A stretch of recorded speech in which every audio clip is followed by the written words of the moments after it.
fall out of bubble. If you want to be a wise guy, you can do it anyway. If you want to be a strong man, you can do it anyway. If you want to be an Indian chief, cowboy, you can do it in the ring. You can't do it in the mall. The most electrifying line in sports entertainment today. If you smell what the Rock is cooking, hate me if you can survive if I let you. I'm figuring and thinking that nothing's gonna stop my macho man Randy Savage now. I'm the man, I'm the icon, and yes, you can't bow. I am God. The number one show on the net that leads to the best in your head like Goldberg Net. For the punks and the perverts, this is how it works with Terry Funk and Knox Baker. Check Inchman and Barbie, they got the cheap heat, so sit back and have a seat. They got questions from the fans, in your head is the band from Australia to Japan. Shake down the road, get back the back stroke up the Mississippi.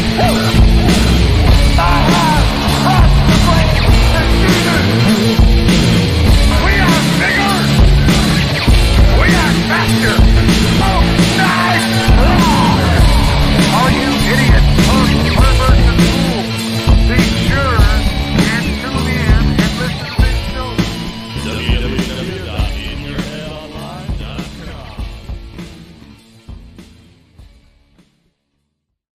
And we're live here once again at In Your Head Wrestling Radio on our big countdown to Valentine's Day. I'm the internet icon, the pride of the pilgrims, the most honest man in all of podcasting. Handsome Jackie Jones, sometimes backwards Bob, wearing the actual used film hat that will be worth millions here soon, along with my right-hand man, my audio soulmate, and the enforcer of the Headyverse. Jackie Jones. Some people say Virginia's for lovers, but I say In Your Head is for lovers. Exactly. 1-inch biceps, the power goat. Ah, the man who tells you what to do, the boss baby, the king of all the marks. Make a nice heart. Boop, boop, Boom. boop, boop. Boom! Ah, yeah!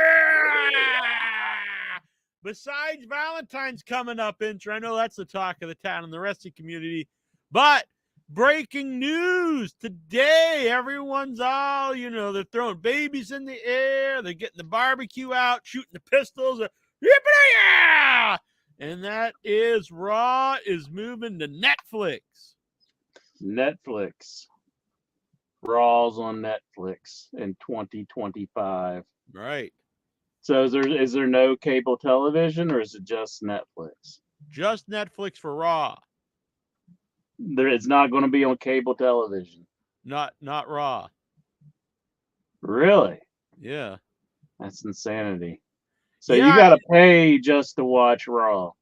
Exactly. And Netflix, I guess you pay a cable subscription, but now right. you're going to have to. Someone had brought this up, though. Like, if you pay for cable, you can afford to buy Netflix. But I actually canceled Netflix because they always kept putting it up. It's like $16. And honestly, it's not very good. It used to be when it was the only streaming site, it was, oh, wow, this is great. And then it kept getting pricier and all these other platforms rose up. And then a lot of the stuff that used to be on Netflix went to these other places. And now, honestly, besides a couple things, there's not really much on Netflix that interests me. And so I actually went to cancel it. And then I didn't know this, but you could get the cheaper version for like $6 where you get ads. And so I got that for now while I catch up on Stranger Things. But would I buy it just for Raw? No. Well, that's going to be a big pain in my butt because I can't record Netflix. I got a DVR and I recorded, but I guess it just posted to Netflix. Yeah, because I'm not really sure, because I don't think Like- Netflix has anything live. Uh-huh. Are they going to do Raw live on Netflix? Because I I think guess most they people would. like to watch Raw live. Not Yeah, you want to watch it while it's happening. That's always been the big selling point of Raw with the channels is It's live. it's like Uncut. like the sports. Hmm. Yeah, so I don't know. I guess it'll be live. I guess they'll start a live service of some sort. But I guess Otherwise, we'll it's find very out. strange if Raw just pops up and you already know. I think that'll really now. I've heard Meltzer talk about, before this happened, and he had not brought up Netflix. I believe it was Amazon Prime was the idea. And he was like, because it's a hot product, people are going to go. And I was like, I think that's right initially, but it's a hot product now. It's a 10-year deal. So in a few years, if it's not on it's not on like cable where a lot more viewers can see it, without having to buy it. So, the old idea, like you're flipping channels, or maybe you just tune into Raw one night, you don't normally watch it, and something big, a big star, whatever, starts going, and it captures your attention, and then more people watch the show. So Yeah. after a while, it's not right now because it's on, it's on cable, and you've got Roman Reigns, and you've got all these different things. But after a while, if it's only being seen by people who buy Netflix, this is what I've been thinking about. My own take on this is how do things get hot then? Because Yeah. like you're not gonna have just people popping in once in a while if it's on Netflix, because people are gonna buy Yeah, it that's true. for Yeah, it's like you're not just going to be skimming through the channels. It's like you're there to watch Raw. Mhm. So, And I yeah, get don't they're know. getting huge sum of money. I get all that, but I don't know about the ongoing popularity. I don't know about, and I'm not talking about like in a year, but I'm talking years in the future. Like if it's just streaming on Netflix, are they going to sell as many tickets down the road to the live shows when they come to town? I mean, maybe they will. I don't know, but You can't think Time Warner would be happy about that though. Like if they were kind of like trying to get the rights for I guess the WWE programming. I mean, if Raw is leaving USA and just going to Netflix, it's like there was talks about them having a deal being worked out, and maybe that's just going to because fall there's through. talks that we don't know how like serious they were or anything. Yeah. Well, that's what I'm saying. So maybe something happened, and that's Yeah, not happening. I honestly don't know how serious those ever were, because I from what I kind of think they already have like a working relationship with AEW, like not Yeah. beyond just like they're on there. Well, I worry about it from that standpoint as well, like because they're definitely with AEW right now. But I can't imagine that they would be happy that anybody else outside of Peacock got the rights to Raw. I mean, it's like, isn't that a pain in the butt too? Because if you want the pay-per-views, you got to have Peacock. You Yeah, want it's on two pay sites, you want Raw, you gotta have Netflix. right? It's like, Well, dang. from what I guess, like, I don't know when. I think that starts in 2025, and then maybe whenever the Peacock deal ends, because all the pay-per-views now are the PLEs or whatever, what is it? I don't know. I call them pay-per-views. Special Yeah, event. live events, SLEs, whatever they're. So all that's going to be outside of the US. That will also be on Netflix. So I think once the Peacock deal expires, maybe just everything will move to Netflix. But for now, it is like you'd have to get two separate pay channels to see the pay. I mean, in the mindset of 20 years ago, it's like, well, yeah, I'll pay $3 or $5 for Peacock instead of paying, $40 for a pay-per-view. It's kind of a no-brainer. But people get in the habit of I pay this set amount for all the product. and you got to have an internet provider just to access these Right. of some sort. You I got to have actually, a cell my phone Netflix or honestly sucks on my cable TV, on my TV, not my cable TV, but my TV. It works. like It doesn't stream well on my TV. the app. Yeah, it works fine on my computers and my phone and the laptop and stuff, but it never works well on my TV. Yeah. Oh, God. Wait a minute. My cat's ramshacking my room. Wait The a minute. back catalog, so all that stuff's going to be on Netflix. I mean, on Peacock until the deal runs out. Unless you're outside the United States, I don't know if all of it will be on.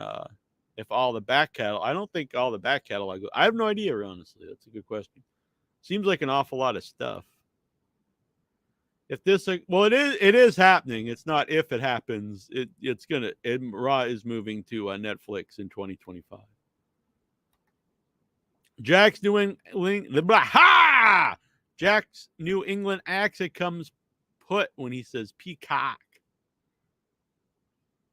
Peacock. What do you say? Peacock. Peacock. Peacock. You just say, give me that cock. Jonathan Jackson, just wait until Netflix charges for Netflix. They are honestly actually already do, because it's you can get the cheap one with ads, which is what I did because I was going to cancel it because I honestly really don't watch much on there. I like a lot of horror stuff, and they've got a really shit selection of horror movies. Shudder to me is much better. Honestly, Tubi, the free Tubi, has a lot better stuff. Comes out. Yeah, I get what you meant. I'm done. Whatever.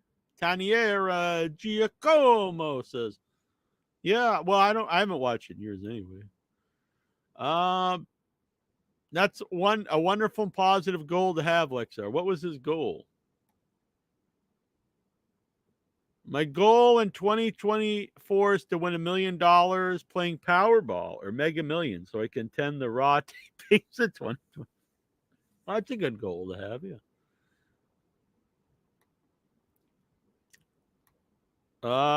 Let's see. Sorry.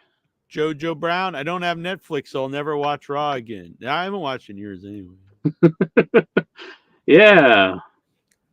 I mean, on Netflix is not the cool thing anymore.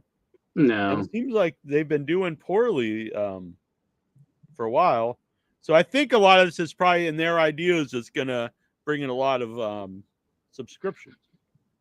YouTube highlights will fill the gap, but wouldn't that's what a comment in our chat room there. Yeah.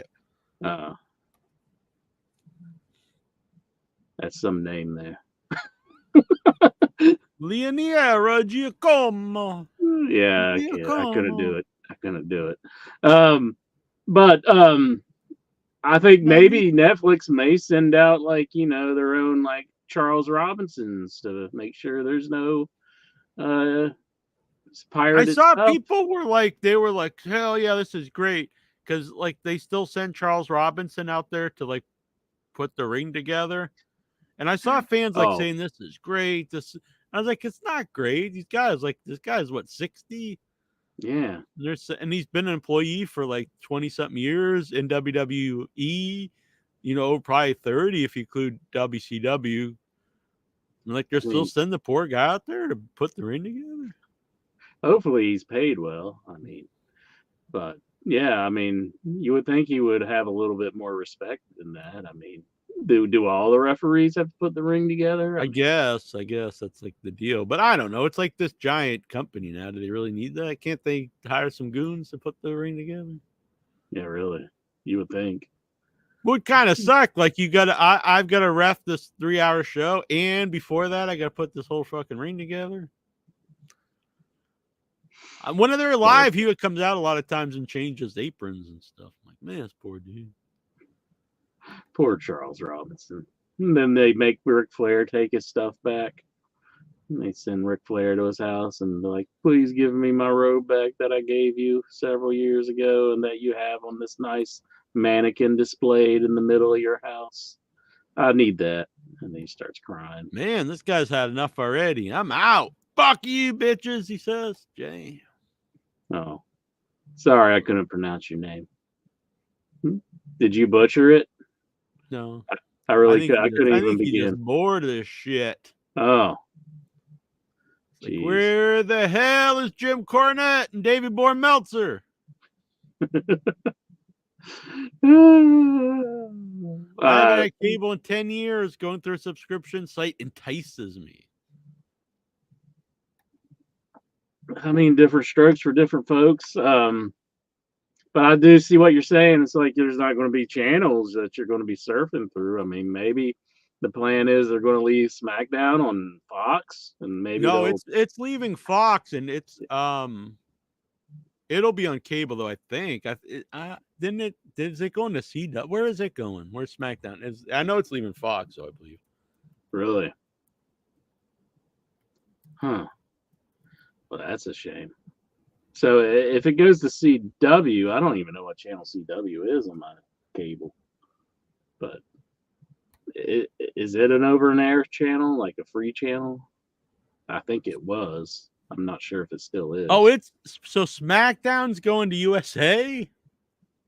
It's very strange.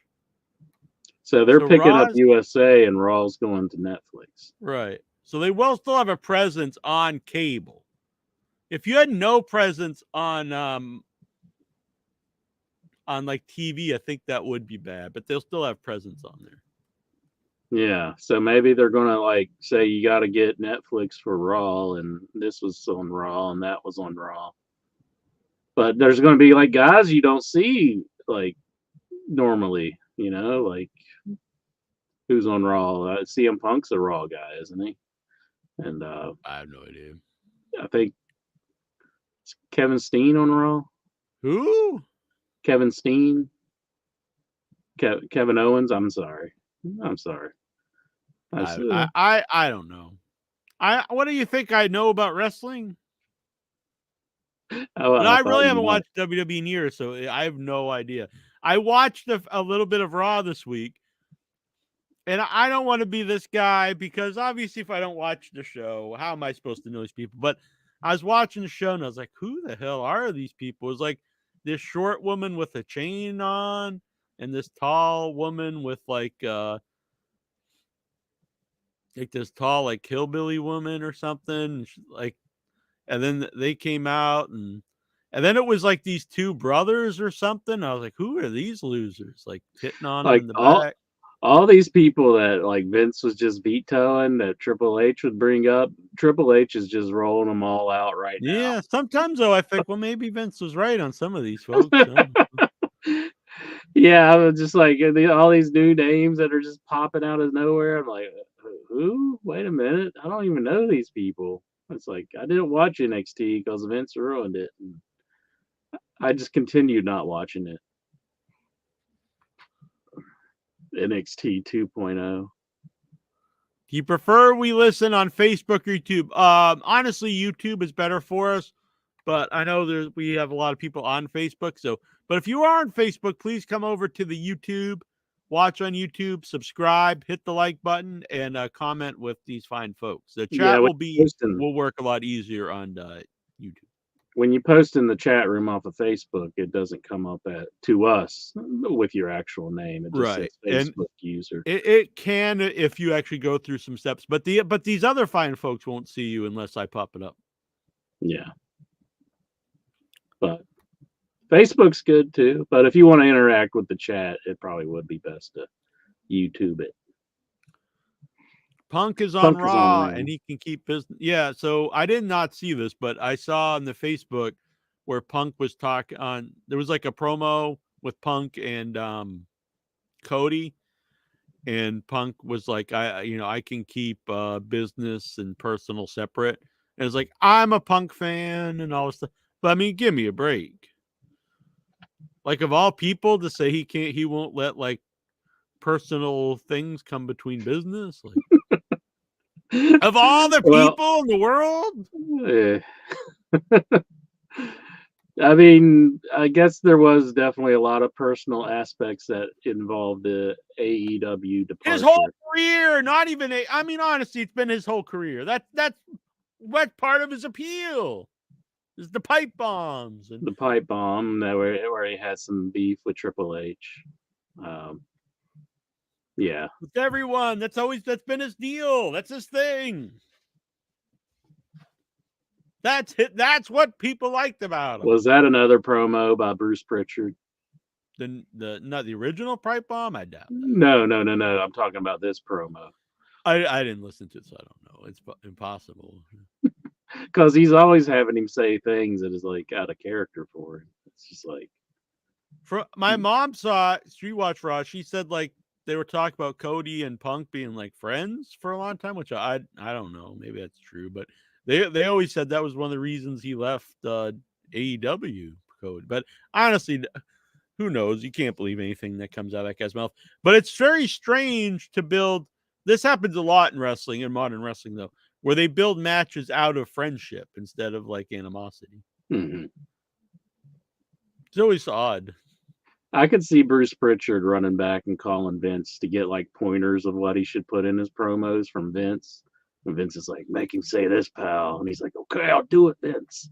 I'll anything for you, Vince. He's still loyal, even though Vince has kind of been ousted. He's Man, like the mole for Vince. Vince weaseled his way back in and sold the company to weasels who weaseled him back out of the company just to get the company. Well, I think they didn't know exactly all of Oh, come on. They knew, but they knew they had to do it this way to get in. I think they didn't quite believe everything, maybe, and then like it really I do not believe that whatsoever. You don't think? Sure, you don't, they knew. Everyone knew. I know, but they're probably outside of the wrestling bubble. Maybe they don't. They think it's like fake or something. This is the kind of stuff you have to do your due diligence when you're doing business with anyone. I mean, I know this just from working on some indie movies. We have to do our due diligence when we're having people on board. So there's no way that they didn't know all this. It was very public, the stuff with Vince. Yeah. But that's how they could get in. And then once they got it, they're like, boop, you're out of here. He kind of had to expect that, didn't he? Hello, Jamie Hill. Jamie Hill from Skinamarink. A big fan of Jamie Hill. She's very cool. She's normally watching our horror stuff, but we're doing the wrestling tonight. Sometimes this is a horror show as well. Punk takes things. Wait till we start taking calls. Punk takes things so personally that he often separates them from business. He had to return to the place that got him sick. Yeah. Netflix is better than Saudi Arabia, though. I have to say that. Yeah, just a little bit. I like Netflix. I mean, some of the programming that they've offered, I thought was been pretty good. I like Stranger Things. It gets a little, it's been kind of 4 seasons, kind of a little, but I haven't finished the 4th season yet. I got 2 more episodes, I think. But my issue, so it's like these kids, they fought like interdimensional demons and been like almost basically like possessed and all kinds of shit. People have been eaten and murdered, family members, friends, all stuff. And then then they just go back to playing D&D and getting all freaked out by like they're fighting, an ogre or whatever. And I'm like, come on, dude.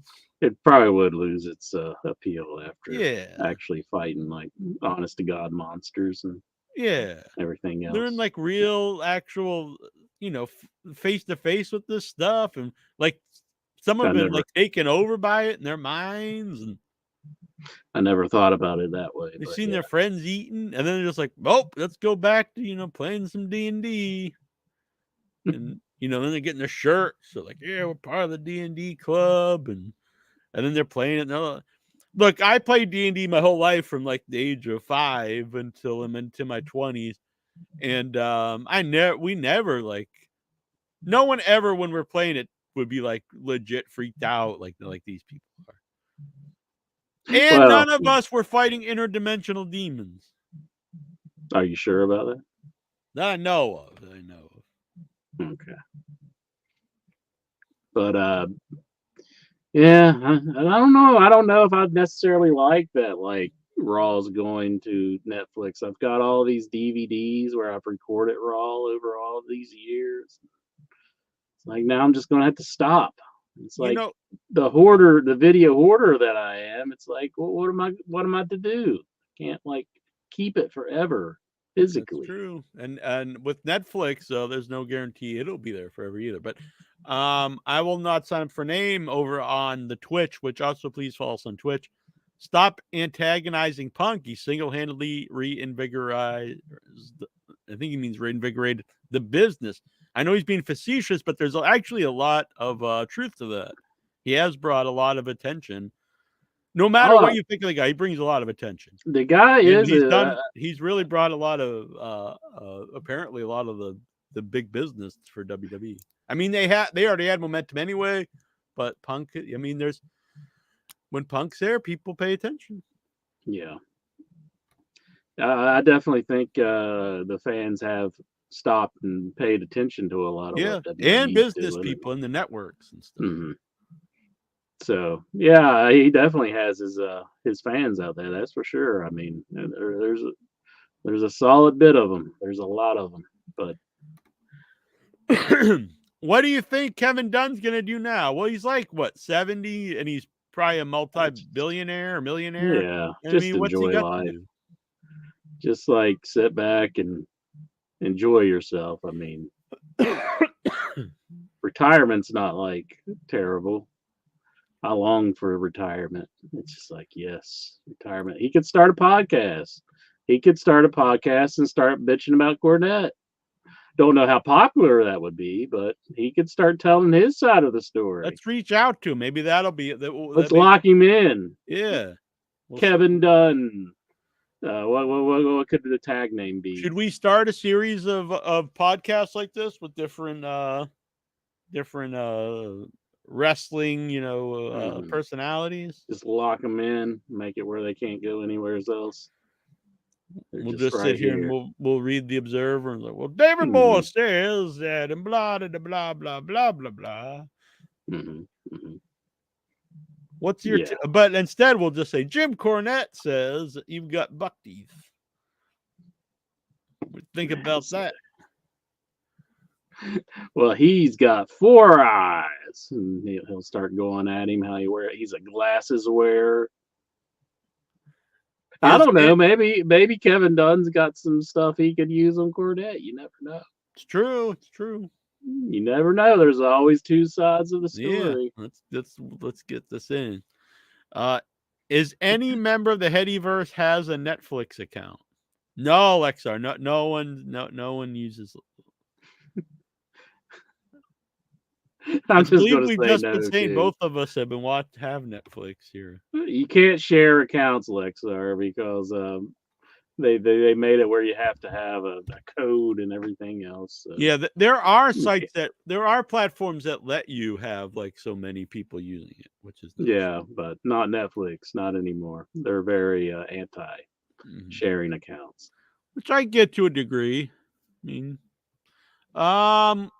Kevin Dunn heads to the strip club.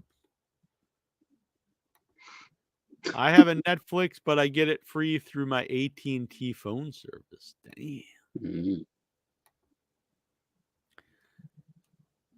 Interview Kevin Dunn in your head exclusive. Bam. Stream data. Patrick Howe. Raw on Netflix is just ridiculous. I mean, it's going to suck for a lot of people. I know it's going to hurt a lot of their viewership, wouldn't you think? I mean, I agree. Because it's like you say, I mean, you're going to have to just go to Netflix for Raw. Like, I'm really curious if it's. I think it really ruins the experience if it's not live. Yeah, definitely.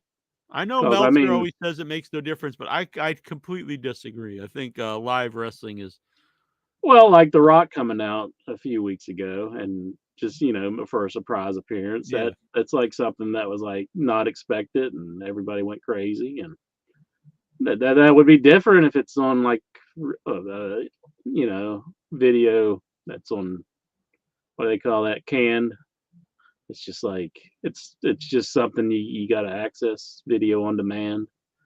So because everybody watches it at different times, Think which the I don't live normally watch Raw live, but the live crowds be better because there's no commercial. I don't really understand that. You mean like they won't go to the commercial break, but they probably oh, still will to go and yeah. just so they can show their, because even their pay-per-views they do a lot of like in Mhm. pay-per-view ads for other You'll things. probably have to have the premium service just to get past the ads. And then like even if you pay for it, what are you going to get? Like a promo by like Beth Phoenix or something, or somebody you just do not care about. I mean, because they got to put something in place, and it's not going to be anything you want to see.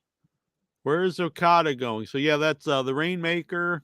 In talks with both AEW and WWE.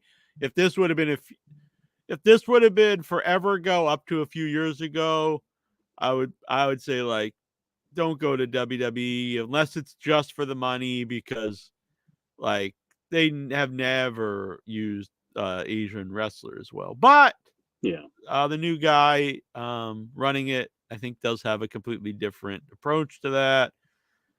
So they're definitely trying to turn Shinsuke around. I mean, yeah. they're trying to turn him into a viable Yeah, I character when think he was people are kind of seen as. yeah.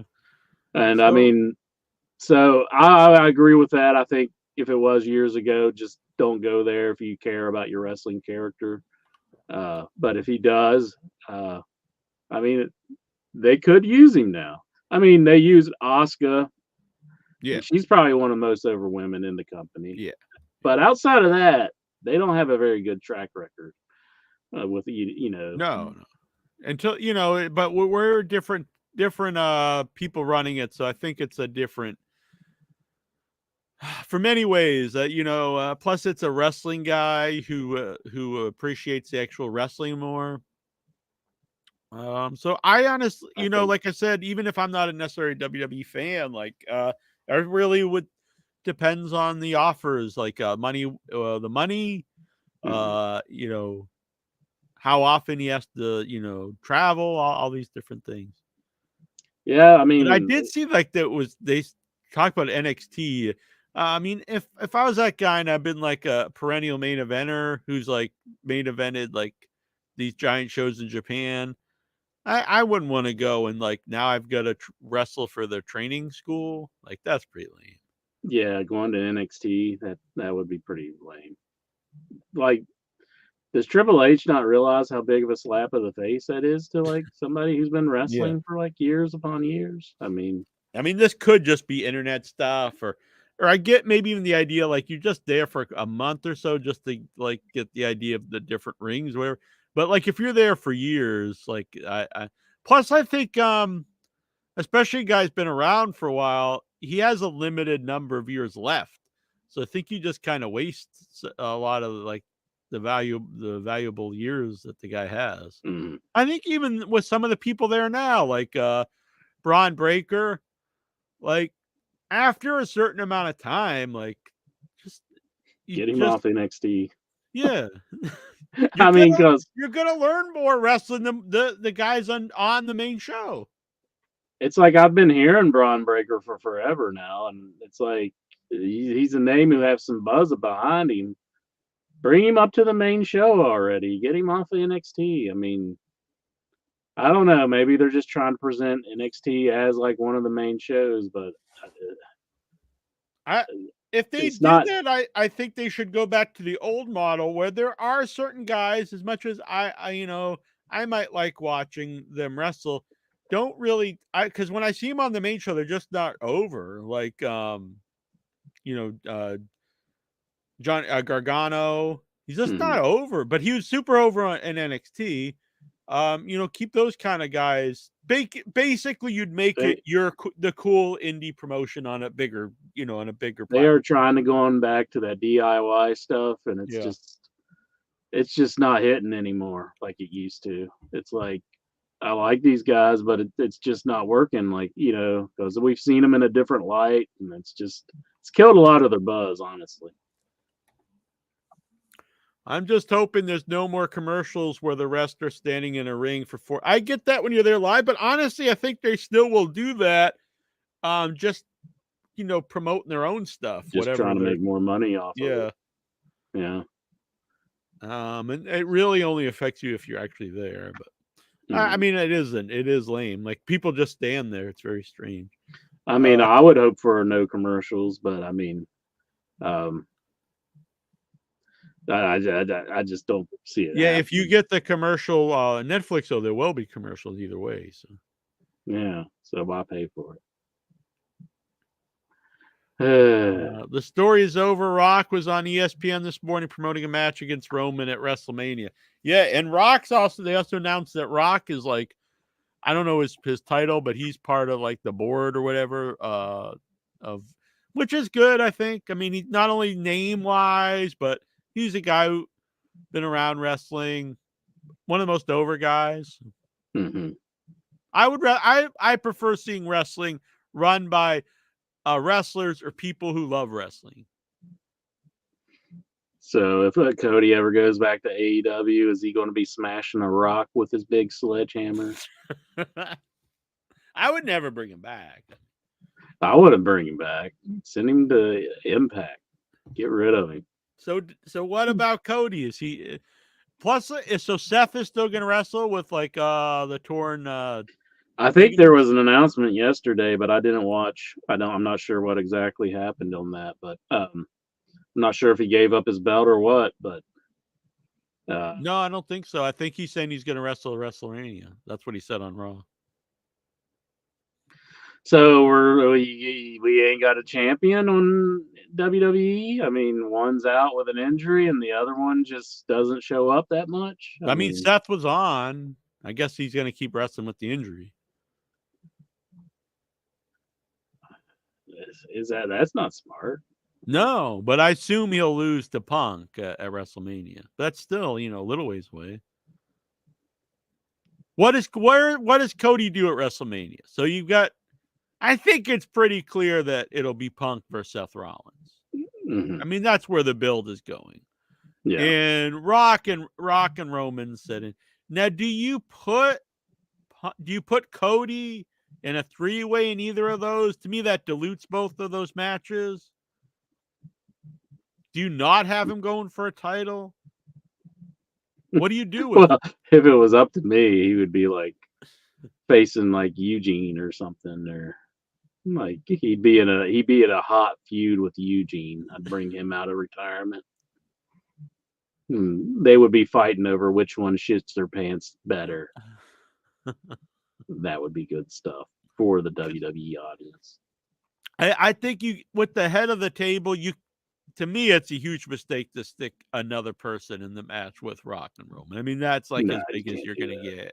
That's going to this match has so much buzz behind it. If you just throw somebody into the mix, that's going to kill all that. You can't throw somebody. It's got to be one-on-one. I agree.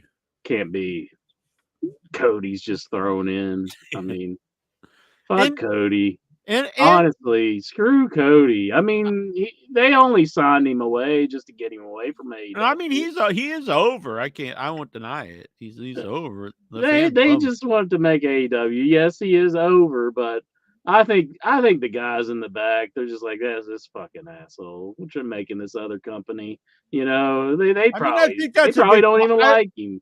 No, I think that's a big part of it. But I don't think anybody likes him. He is very over. I bet his own mother hates him. They wouldn't use him. But I think that when he calls his mom, dilutes she's just like, I think it dilutes his own story, though. It dilutes his own story of finishing his story, blah, blah, blah. If he's also in a 3-way with like Punk and Rollins. Mm-hmm. The only thing I can think now that Rollins is hurt, maybe they make it a 3-way because You've got a guy who's the last few years track record of injury prone, Punk, and then a guy that is injured. Like, do we put another guy in there to make sure this is Could like a Damian special Priest match? cash in and beat Rollins because he's hurt, and they get the belt off of him that way, and then maybe Cody beats Damian Priest to switch it? What? So Punk's not even in it? No, it would be Cody Punk. It won't be Seth Rollins. Oh, yeah. That's No, what I'm I saying. think if you don't do Seth, I think that if Seth doesn't do the match for whatever reason, I think that's a good way to do it. See, you could use Damian Priest as a transition to put Yeah. it on Cody. Yeah, you're running Yeah. out of time to do that, but with Yeah. the injury, it might be kind of I hate to say blessing in disguise, but to me that's it's much more interesting match to me, honestly, Punk and Cody. Yeah. I mean, I guess we'll find out at a Royal Rumble, though, whoever wins the Royal Rumble, and that's definitively the guy who's going to challenge one of the two. And we know it's going to be Roman and The Rock. I mean, so It'd be very Just- weird if it's not Punk and Rollins, though, after this build. it would suck. Yeah, But I don't know mean, what do you do? people with get Punk? hurt. What So- can you do? This, but it does, this kind of stuff does keep me interested because I am interested to see, what you do with this. Mhm. By the way, anyone out there, if you would like a Royal Rumble number, we've already given out all the numbers where you can win prizes. But if you would like to play along, you can get one for free. All you have to do is let us know in the chat, hey, I want a number, and you'll get a number, and you can play along with our annual Royal Rumble contest. It's very fun. So if you get 5 or 10, 28, whatever it is, that will represent you in the men and the women's Rumble, which is coming up Saturday. So if you would like one, let us know, and I'll pick you out a number right out of this Macho Man head. Yeah, snap into a Royal Rumble number. Jason wants a number, but he already has a number. He got a number 2 weeks ago. You have number 9. No Jason. multiple numbers. What doesn't make sense? Tyler would like a number. All right,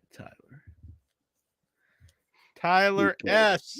This doesn't get you anything, but you can Right. just play along. Besides bragging rights. Look at that. 28. That's 27, wasn't it? I thought it looked like a 7. No, it's 8. 28. Oh, okay. Yeah, it is an 8. Sorry. Son of a bitch! It was 30, right? Fucking kill you! I'm trying to help you, Tyler. 28's pretty good.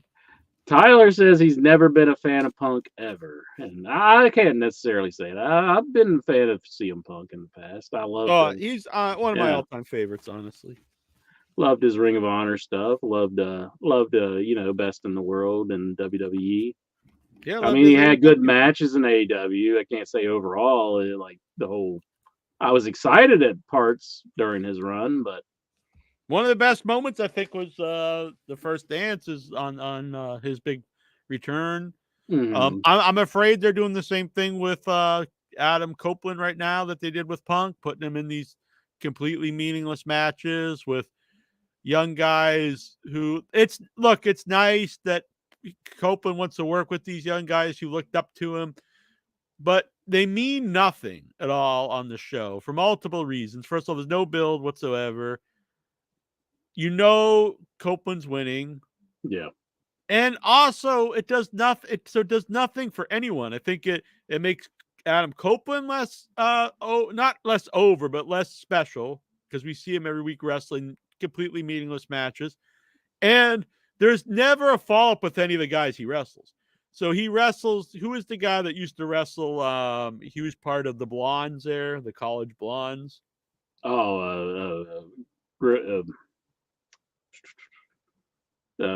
know his name. Griffith. Griff Oberwald or whatever the fuck. Griff Garrison. Griff There we Garrison. go. So Adam Copeland wrestles Griff Garrison. It's a competitive match. You never see Griff again. Yeah. So what did that do for Griff Garrison? Absolutely nothing. What did it do for the CM Punk? Is he elevated for beating Griff Garrison? Absolutely not. Is he actually probably devalued for going a long match with Griff Garrison? Absolutely.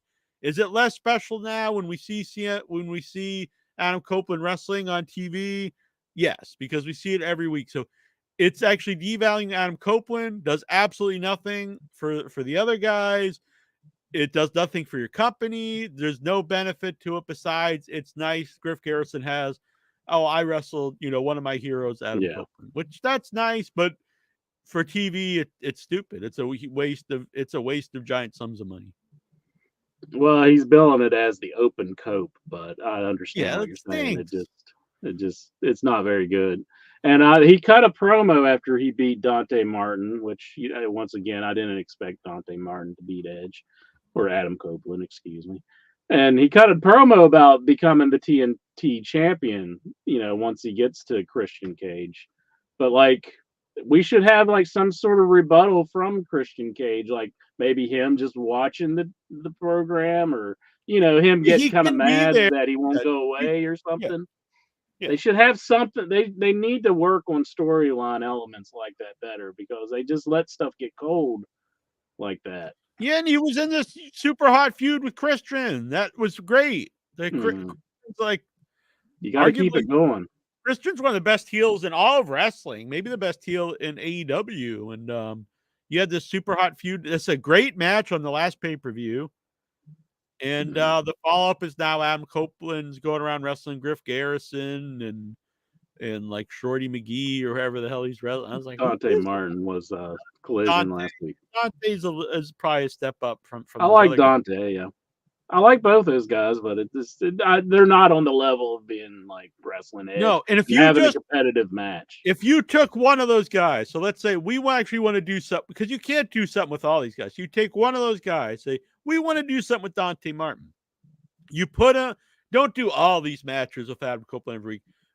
For whatever reason, he's wrestling Dante Martin, and this is the one match that goes a long way. Even in losing, that would have meant something, especially if you followed it up. Okay, now Adam Copeland's like, wow, this kid has something. Maybe they team up, Adam Copeland and Dante Martin. But if he does it every week and then you never see the other guy again, it stinks. Jack and Incher really give off a Statler and Waldorf vibe by not knowing anybody's names, the two guys on the Muppets. I've worked myself into a shoot. I used to do that as jest, but now I just do it because I don't fucking remember.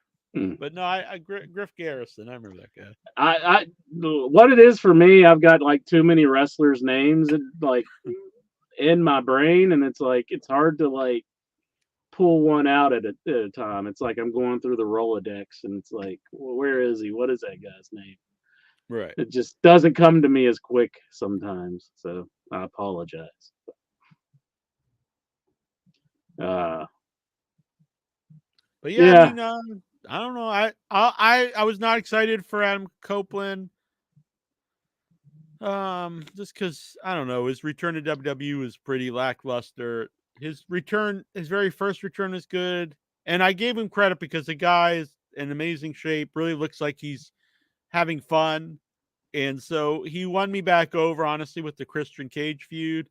But it's just a huge waste to put him in these nothing matches. It's not against any of it. It's not against him. It's not against the wrestlers they pick. It's just not a smart decision. It did when CM Punk was doing it. It didn't help. It made Punk seem less special because we just saw him every week in these long matches for no reason. No, I will not sign up for a name. He says, "Who is Incher a fan of, CM Punk or Cody Rhodes?" By far, CM Punk. I mean, I've always said throughout the whole thing, I don't hate CM Punk. I don't deny that he is a huge star. I mean, some of the stuff. There's a huge difference between both. Is CM Punk faultless? And of course not. But at the end of the day, CM Punk was fired by AEW, so him going back to WWE in that part, okay. But to the way I didn't even mind him going back, but after 10 years of trash in the company, you can't go in there and say I'm back home. That's ridiculous. But CM Punk did not create AEW, so No. there is a really huge. That's the big disconnect, because Cody Rhodes was one of the main guys and bringing AEW to fruition, and he just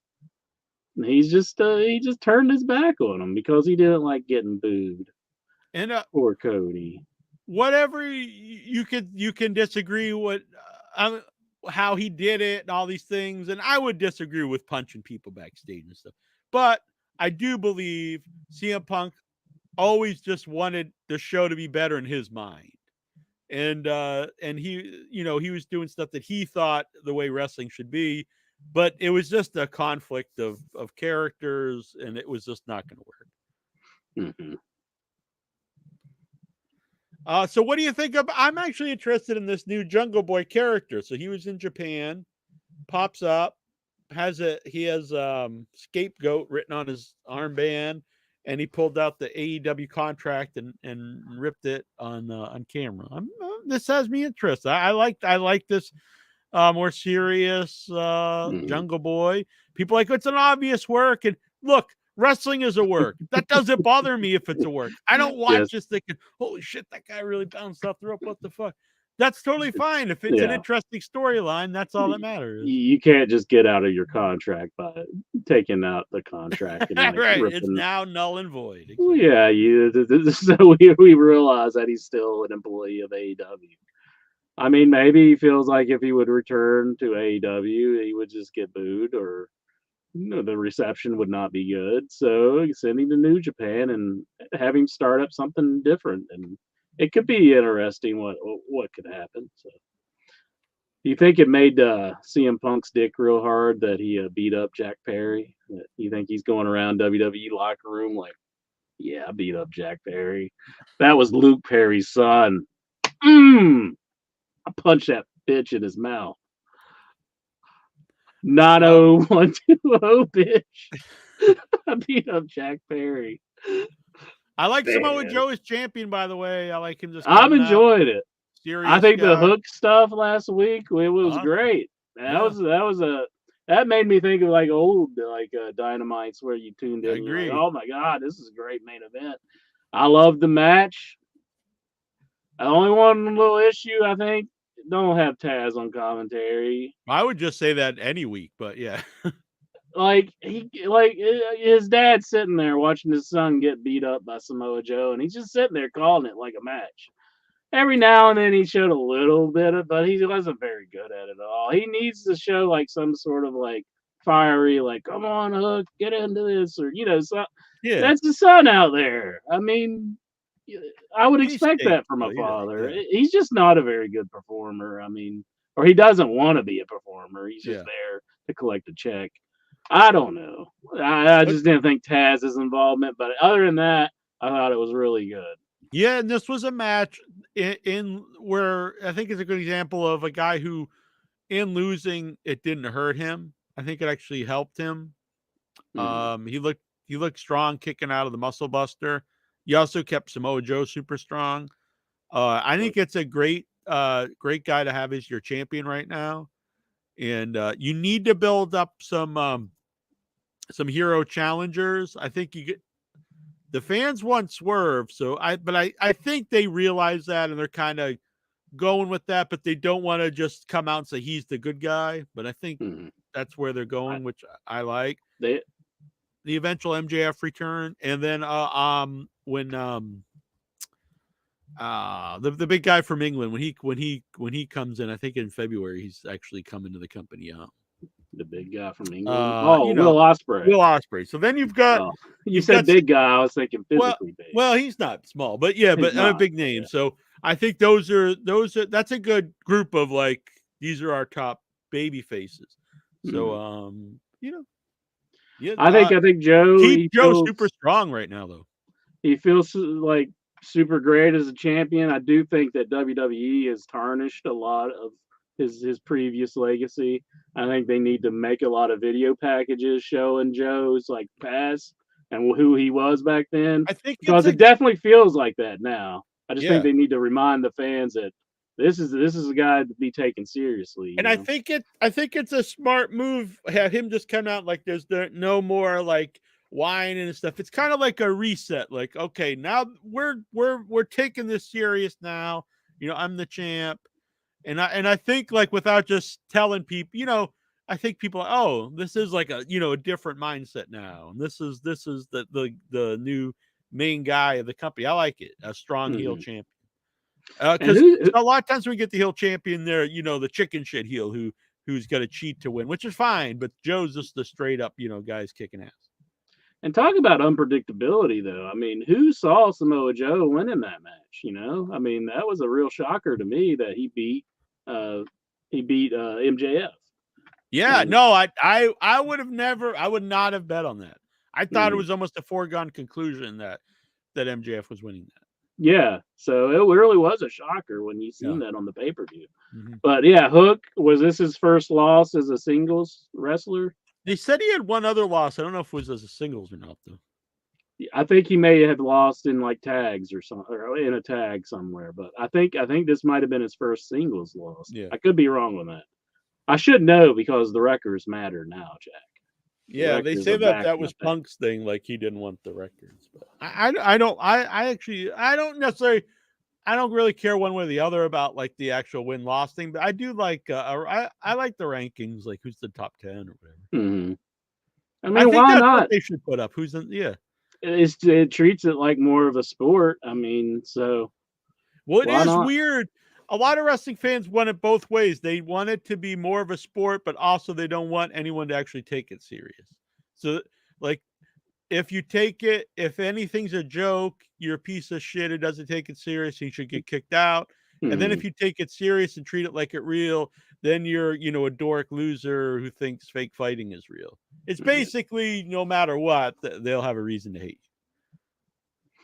Yeah, you can't make the fans happy no matter what way you go. It seems like. I mean, I don't think there will ever be that time where like you felt like such a part of something when ECW was around. It's Oh like, yeah. you know, it just felt like, man, this is my niche, and it just felt so good, you know. And Yeah. And I AEW had a just don't lot of think you can get back to those times. AEW had a lot of that. That is a big thing, even though I'm a Punk fan, that him and probably some other guys that started to come into the company, it broke that kind of like where it felt like everyone was like doing this show together, you know what I mean? Because he didn't, but you know, it happened. So you've got to recover from that. And as a guy who I'm not anti Young Bucks, I see the Bucks of Jericho shirt. I think they're great heels. But I have to say, the Young Bucks last week, the best they've ever been as characters. I love the new direction. They've done this in the past, taken like real like criticisms or attacks, twisted it. I love it. And yeah, so now they're super heels, taking all the stuff that people say about them on the internet and making it their character. I love it. Mm. Are they supposed to be a parody of like Vince McMahon to an extent with the little mustaches and like, whoa, I mean, I don't think so. I think it's it's just, it honestly is a heel kind of deal when you grow like a mustache. You do look kind of like uh-huh. this. Yeah. But I did enjoy it. I'm curious to see where it's going to go, and I like that they're, you know, kind of acknowledging maybe what happened. You know, Yeah, I mean, I well, think I don't they think it have to eventually. Oh, with Punk, yeah. I mean, the stuff with Sting is just like nonsense. That like they're using their power to manipulate to get in this match, because Mhm. apparently it was Sting's, you know, choice. Like he had Yeah. a 6-man with him, and during that match, he was like, "These guys are great, and I want them, you know, for my final match." And it makes sense. I mean, because I've seen people really, oh, the Young Bucks are, you know, they've, you know, used their political pull to get into this match. But the Young Bucks are, you know, two of the founders of the company, perennial main event guys. If you like them or not, they're top main event guys of the company. Mhm. Plus, they make, I know there's some people out there say they make people look bad, but I think that's like insanity.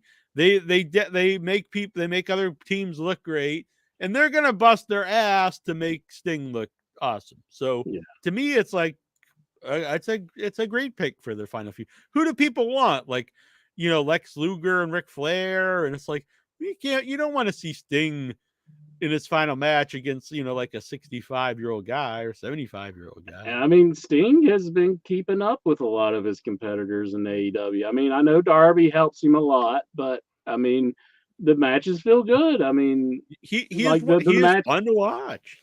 Yeah, the thing with Will Hobbs, I didn't expect him to do that, where he did that table spot. That was craziness. But what I would like to know is how many like hate-filled messages was on Sting's answering machine when Cornette called him. Like, how many times did he call him up? And it was like, you should be run out of the business. How dare you saying the Bucks should be your last match? Do you think he would just run? Do you think he hates Sting now? Probably, yeah. Secretly, he probably doesn't know whether to bring it out or not, whether to say it. But I'm sure there's like something like a voodoo doll of Sting that he's like poking needles in or something, or something's happening. Maybe he's got the wrestling buddy and he like elbow drops it or something. By the way, I've got my I bought 3 new honeys today. I don't drink a lot of sweetener, but if you are going to drink sweeteners, you want the rawest form as possible. So anyway, honey is one of the better things you can if you're going to eat any sugar. But anyway, I bought 3 new honeys. Enter lychee nut honey, jungle blossom honey, and coffee blossom honey. And I'm drinking coffee blossom honey. It's honey that was from bees that pollinated the coffee beans. I'm like, I've never heard of this. This is amazing. And I'm a big honey fan. The honey people are not paying me, but the different honeys, they have different colors, different flavors. They're wonderful. No, nothing added. These are just straight up raw, unfiltered honey. Anyways, AEW Rampage. My chai tea with some coffee coffee blossom honey and a little bit of unsweetened vanilla almond milk. Rampage, we had Darby Allin taking on Jeff Hardy. I enjoyed that match on Rampage. So who? Jeff Hardy and Darby Allin. Was it good? It was enjoyable. They did some craziness. You see that youngster? He was bumping his ass off for that old fucker. Mm-hmm. Mm-hmm. Jeff, he went through a table. I mean, and we had the Riccaboni zone going on. The what? Ian Riccaboni. He was on. The Riccaboni zone. The Riccaboni zone. Is that something you I think do that's like at the bathhouses, like at night? Where are you going, Johnny? Like, I'm going to get some Riccaboni zone. Yeah. Dock me, daddy. Yeah.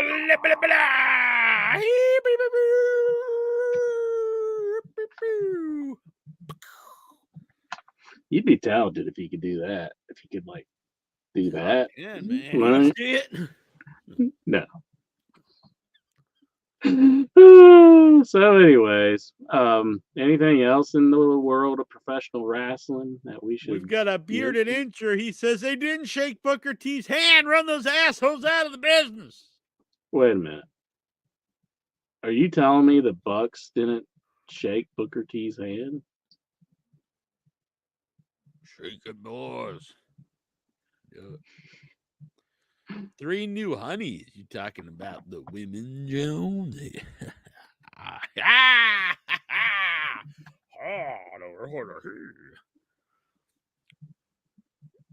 What do you think, Entry? You think This is the official End Zone 2 Warren Backwoods Bob hat. It's gonna be worth Yeah. a mint. By the way, if you would like to help out and help cover the cost, there's lots of costs here running this live streams, and we would still like to maybe go in full HD if anyone would help out. But if you would like to, you can Venmo Headyverse.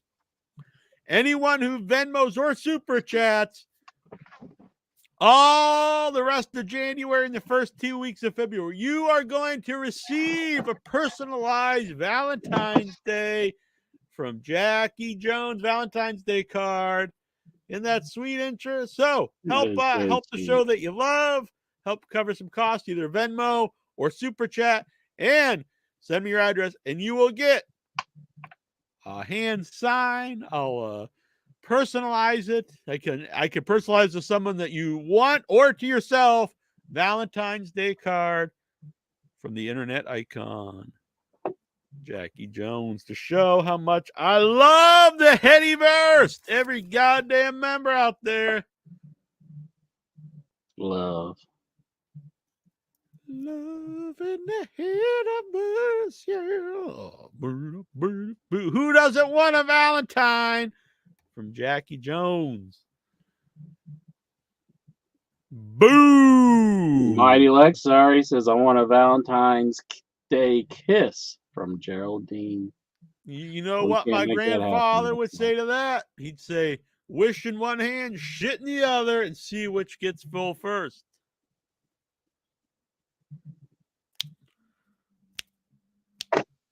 He used to say that a lot, didn't you? Would you be like horrified if somebody just like start shitting in their hand? No. Holding the other one out? The shit got filled first, Grandpa. How disappointed would your grandfather be? You dumb fucker. No, Did your grandpa ever beat you, Jack? No, he did not like hit me hard or nothing. But one time when I was a little child and I said the N-word, not knowing what it meant. And he's like, that's not a good word to say. No. Then I met Inch, and that was all he'd say. He's like, you see them damn. I was like, what the hell, Inch man? That is all. No, I'm just kidding. Falsehoods made up by Jackie Jones. You only talk like that when you have a beard for some reason. Well, I haven't been shaving that much. I do need to shave. I'm a little scruffy. All right. Anyone else want a Rumble number that does not have one? Let us know. And don't forget, Venmo at Headyverse or Super Chat, and you will get yourself a Valentine's Day card sent in the mail, not a virtual one, a real one sent in the mail by me. Did you watch Hulk Hogan watching his son get arrested from the body cam? Yeah, the body cam footage was released of Nick Hogan getting arrested. So Hulkster came down there and he had his little walking cane. It's like, come on, Hulk. Man, that's sad. I don't want to see it. I felt bad for him. So you won't watch Hulk Hogan's cock, but you'll watch him with a cane? I think I'd rather see his raging fucking I think there's throbbing cock than seeing Hogan. That Hogan with a cane makes me feel worse. I did fucking massive dick. The thing on the marquee was not Hogan walks out with a cane. It was Nick Hogan, his son, getting arrested. That's what I watched. But then Hogan shows up and he's got like a walking stick. He looks like Gandalf or something out there. But then he's like, he wasn't drinking, brother, when he was back at my house. He was we were working out on arms. He said he said they were working their arms.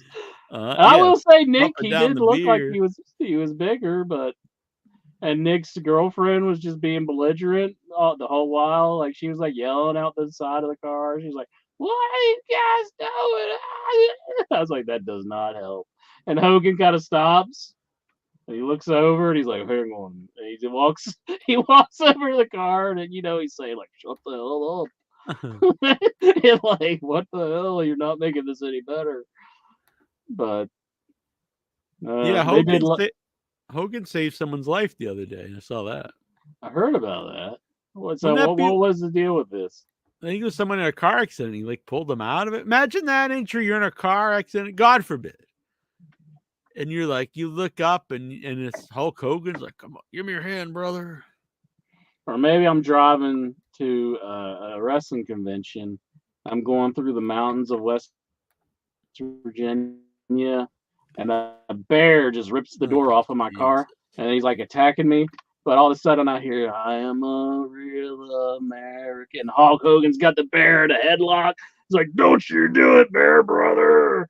Get out of there, Incher. You're saved by the Hulkster. Get out of here, bear. And he just kicks it in the butt, and the bear runs off into the woods. That'd be neat.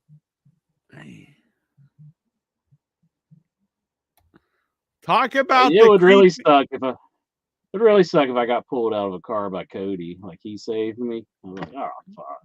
You'd rather I just jump back into the burning car. I'm like, I can't be saved by Cody Rhodes. You just look up and this is looking at you. Oh no. I'm here to save you. The worst part was I was hard. Like, no. I'm very conflicted right now. Talk about creepy AI Hogan and Austin. I don't actually know anything about this. Talk about creepy AI Hogan and Austin. I don't know anything about this either. I guess it's on the WWE 24 2K24 trailer.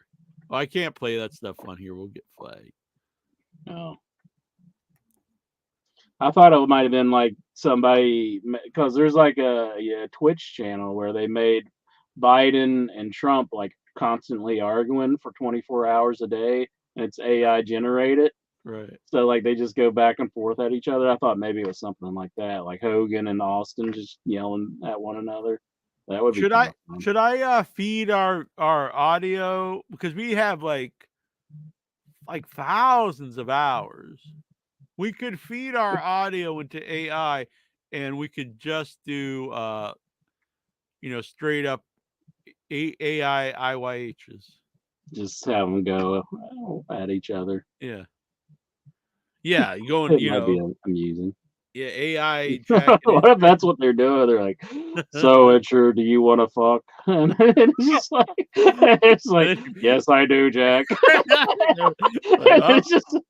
I might be attacked by a bear. When I said I might get a bit attacked by a bear, I didn't mean this bear, but it feels so right. Then I just yell Spaceballs. Motherfucker, don't you talk bad about Spaceballs. It was oh, hell yeah. Baby Snake Ass Master I-420. Baby Snake Ass Master 420. Baby Snake Ass Master 420. Baby Snake Ass Master 420. It's a long name. So I'm going to write your name down. You know what? You'll get a Valentine's Day card too. Baby, I know who you are. Send me your Addy. Baby Snake. Boom. Look at that. 8-Bit Bundy. If you're in the chat, you can only see these sweet emoticons if you're on the YouTubes. Mm-hmm. Mm-hmm. So go on over to the YouTubes and join the group, or join the Headyverse. Watch us live here. Give us a like. Hit the subscribe button. Give us some super chats. And you can see all these cool emojis. I like the 8-Bit Bundy. And all the fun guys. So I'm going to give a shout out to our Headyverse members here, Incher. Headyverse member, Baby Snake Assmaster, Baylor Dre, Dave Deadman, Chad Whitehead, Anastasio Theodosiades, Jojo Brown, Craig Jolly, Stephen Butler, and the Hall of Famers. The OG Hall of Famer, Steven Simmons, a Maccabee, yeah. Vic Schiavone, Dadpool on the YouTube, The Geek Getaway, Tech Godingos,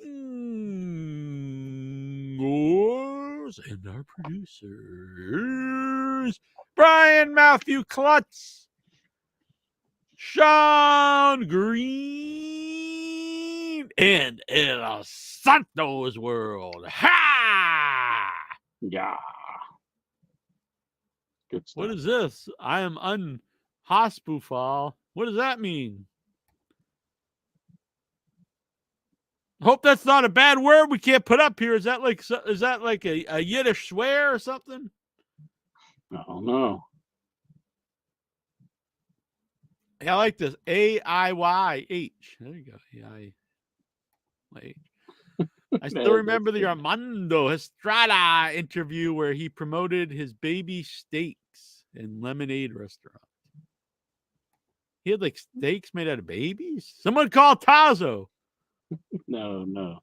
I don't think it was that. I think it was just thin steaks, probably. I see. Like a steakum?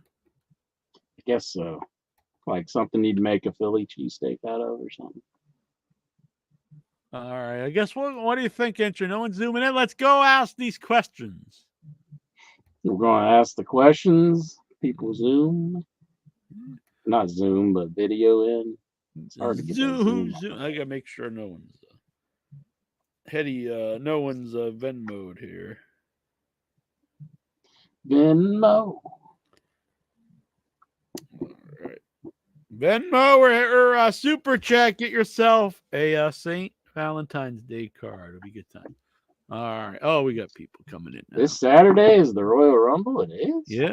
Jeez, yeah, boy. Booyah!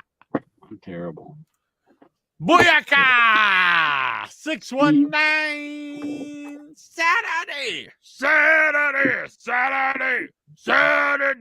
Rumble. It's a Royal Rumble.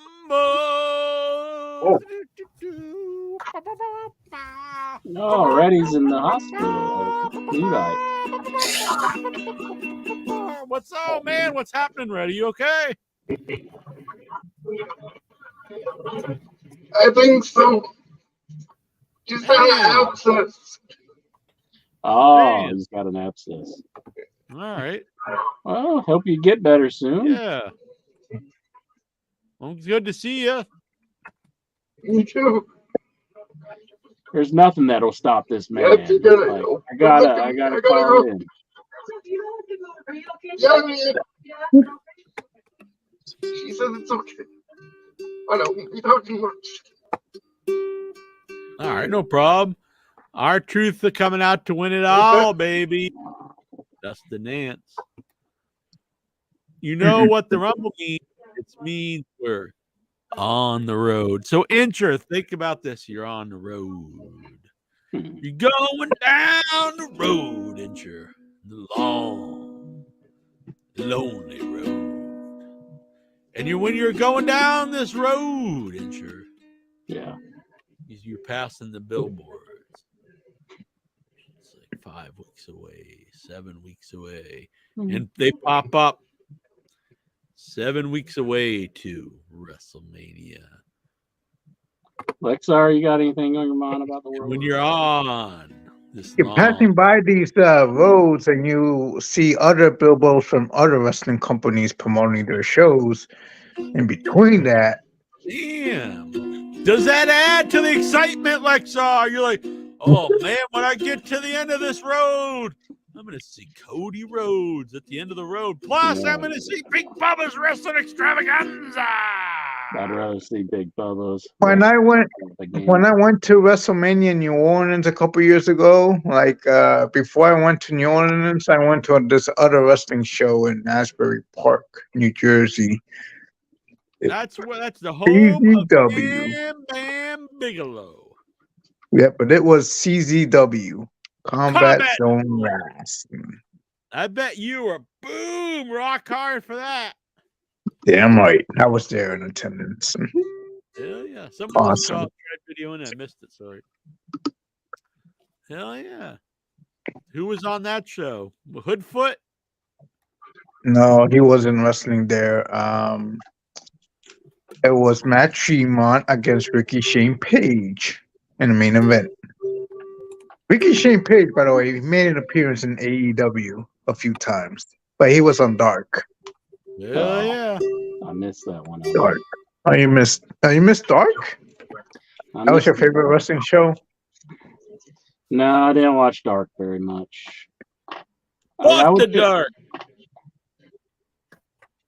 Oh my! Don't be yelling that. The man's in a hospital, ain't you? I know. Are there going to be any hot nurses? That's what I'm wondering. Inch man. He's pretty hot. Oh, thank you, Bruce. Baby Snake. Whatever you want your name to be. With a steak ass master, I-420. Look at this. We got the return of Vic Schiavone. Oh, it did.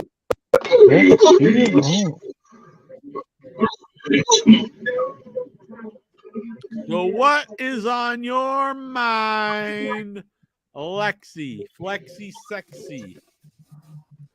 I read about the story. I'm not sure about Netflix, though. It'll feel like 2001 when WWF Raw went to It's on TNN. Netflix?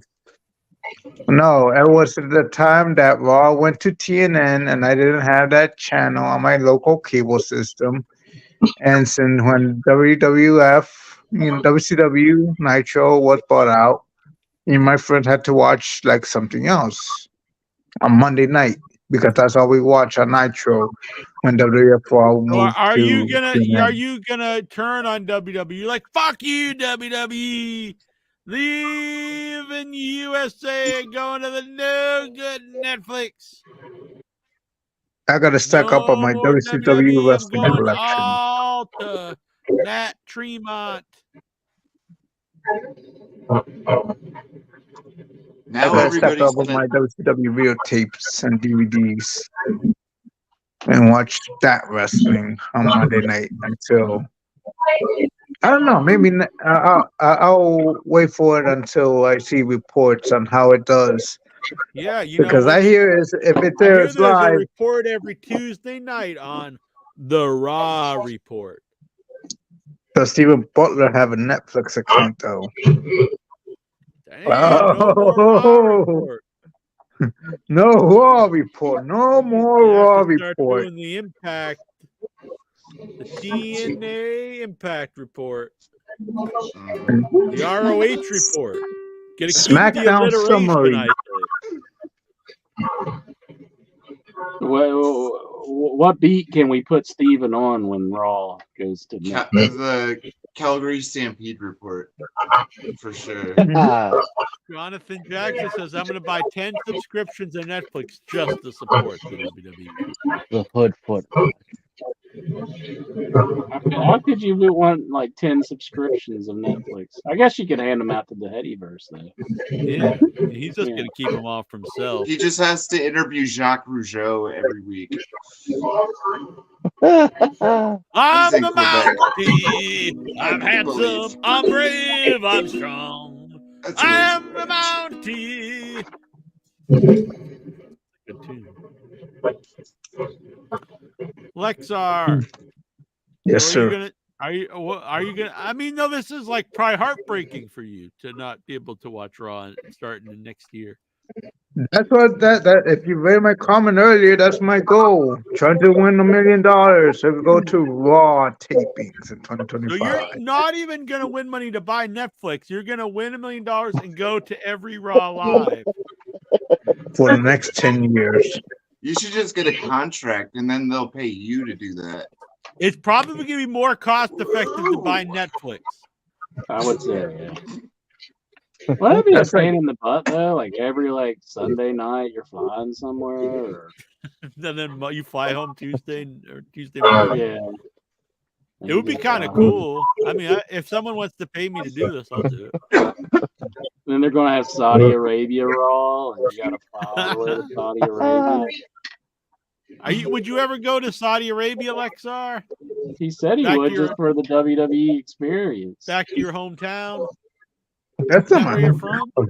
where you're No, from? I'm from Ecuador. Oh. So isn't that right next to Saudi Arabia? Oh, I think man. it's in No, that's Central not in America. America. Yeah. Like Saudi Arabia is in Central America. I'm just joshing. I know this, Lexi. But you're a good man, Lexi. I feel bad though. You're no more Raw for Lex. Not even with Steven Butler. He won't watch Raw. He might. He's gonna break down and pay up the money. He's gonna start selling blood. That's why he's got that Band-Aid. He's already starting to sell blood. He's gonna start saving up for the Netflix. Mm-hmm. Raise your forehead, Steven. Yeah, is that how you give blood? You just walk in and you got your own forehead? Yeah, they just give you a bucket. You just lean your head over it. What's on your mind, Baby Snake Ass Master R420? Well, if you've ever wondered if you can incorporate a set of gaming headphones into a normal hard hat, it can be done. It Do can be it up. done. But it doesn't come off. Your head? No, you don't want to pull your head off. Don't Yeah, put your but head off. Baby Snake Ass Master 420. I know. But I got a TikTok video that had like Pulling your head 2,500 off. views. Somebody might pull my head off because of the stuff I put on the internet, but whatever. But I don't know. I'm glad to be a Headyverse member again. I'm glad to have you on the Headyverse. Oh, I know. I'm really happy.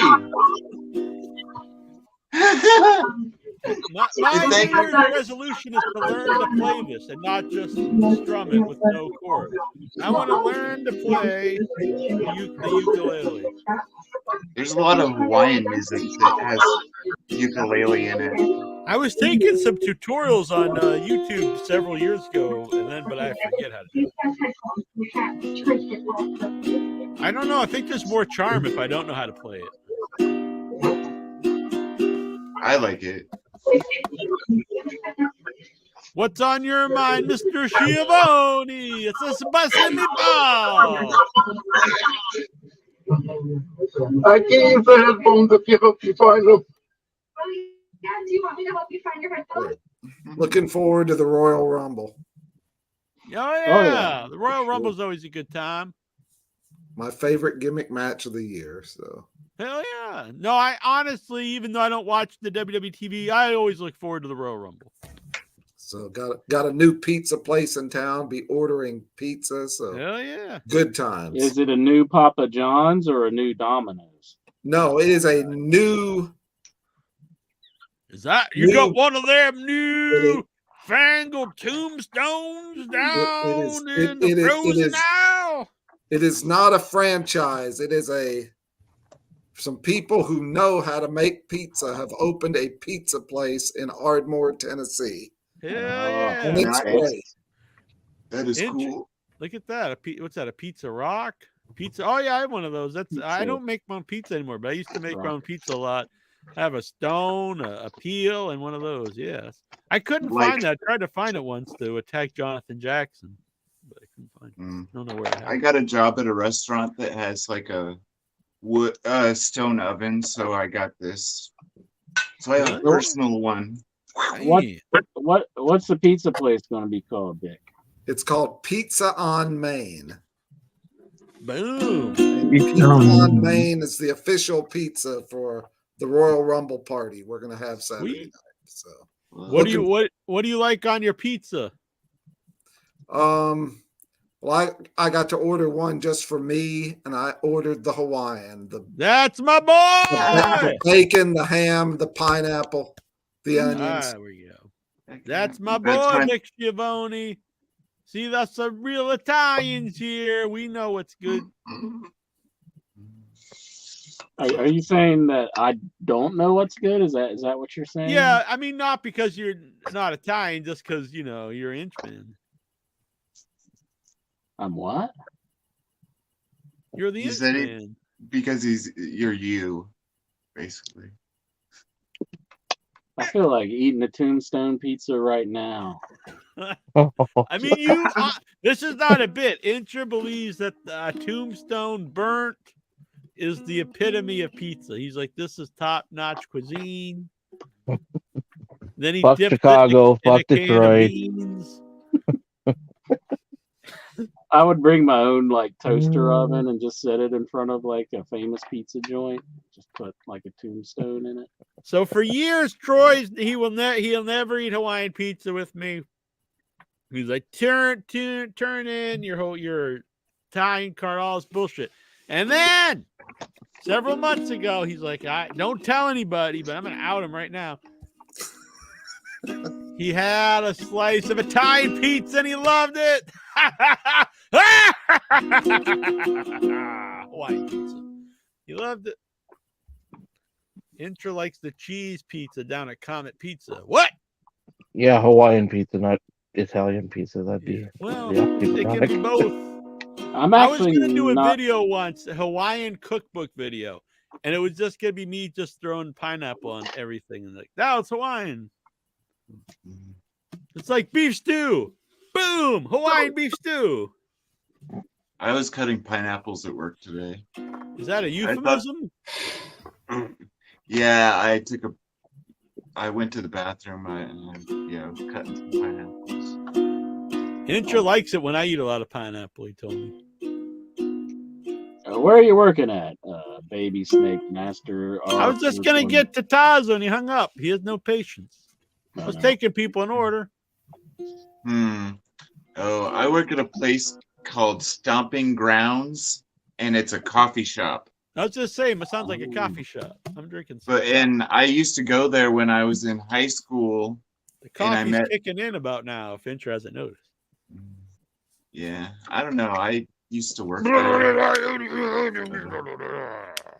I get a free any kind of coffee drink I want every day. Cool. What kind you like? I usually give me as many espresso shots in a cup as humanly legally as you can. So they gave me like 7 shots the other day. It was good. I was like, I've been drinking flat whites when I'm out. At home, I drink black coffee, but discovered the flat white, and I like it I drink it with skim milk, but or fake milk, but it's good. Basically, Intra like a cappuccino, but more espresso than a cappuccino. Yep. But I've been keeping Intra updated on my job hunting because it has not been going very well. Well, now you got a new one. So that's why I got my membership. You work at a coffee shop, but you have a big giant pizza cutter? Well, they have like a chef worthy kitchen. It's odd you in say there. this because Troy and I on our travels, we went by Cape Cod Coffee, and there's actually a lot of Cape Cod coffees around here because we live on Cape Cod. Well, I live on Cape Cod. He actually doesn't. But so we stopped one day to get coffees, and I looked over and I was like, why the hell does this coffee place have this giant ass pizza oven? And then we found out they sell pizza, but they keep it like a secret. And so we went back and got pizza, and it's some of the best pizza. Dude, it's like a big secret, Cape Cod Coffee, and it's only not all the Cape Cod coffees, just this one particular one. They have a big ass pizza oven, and they sell some of the best pizza.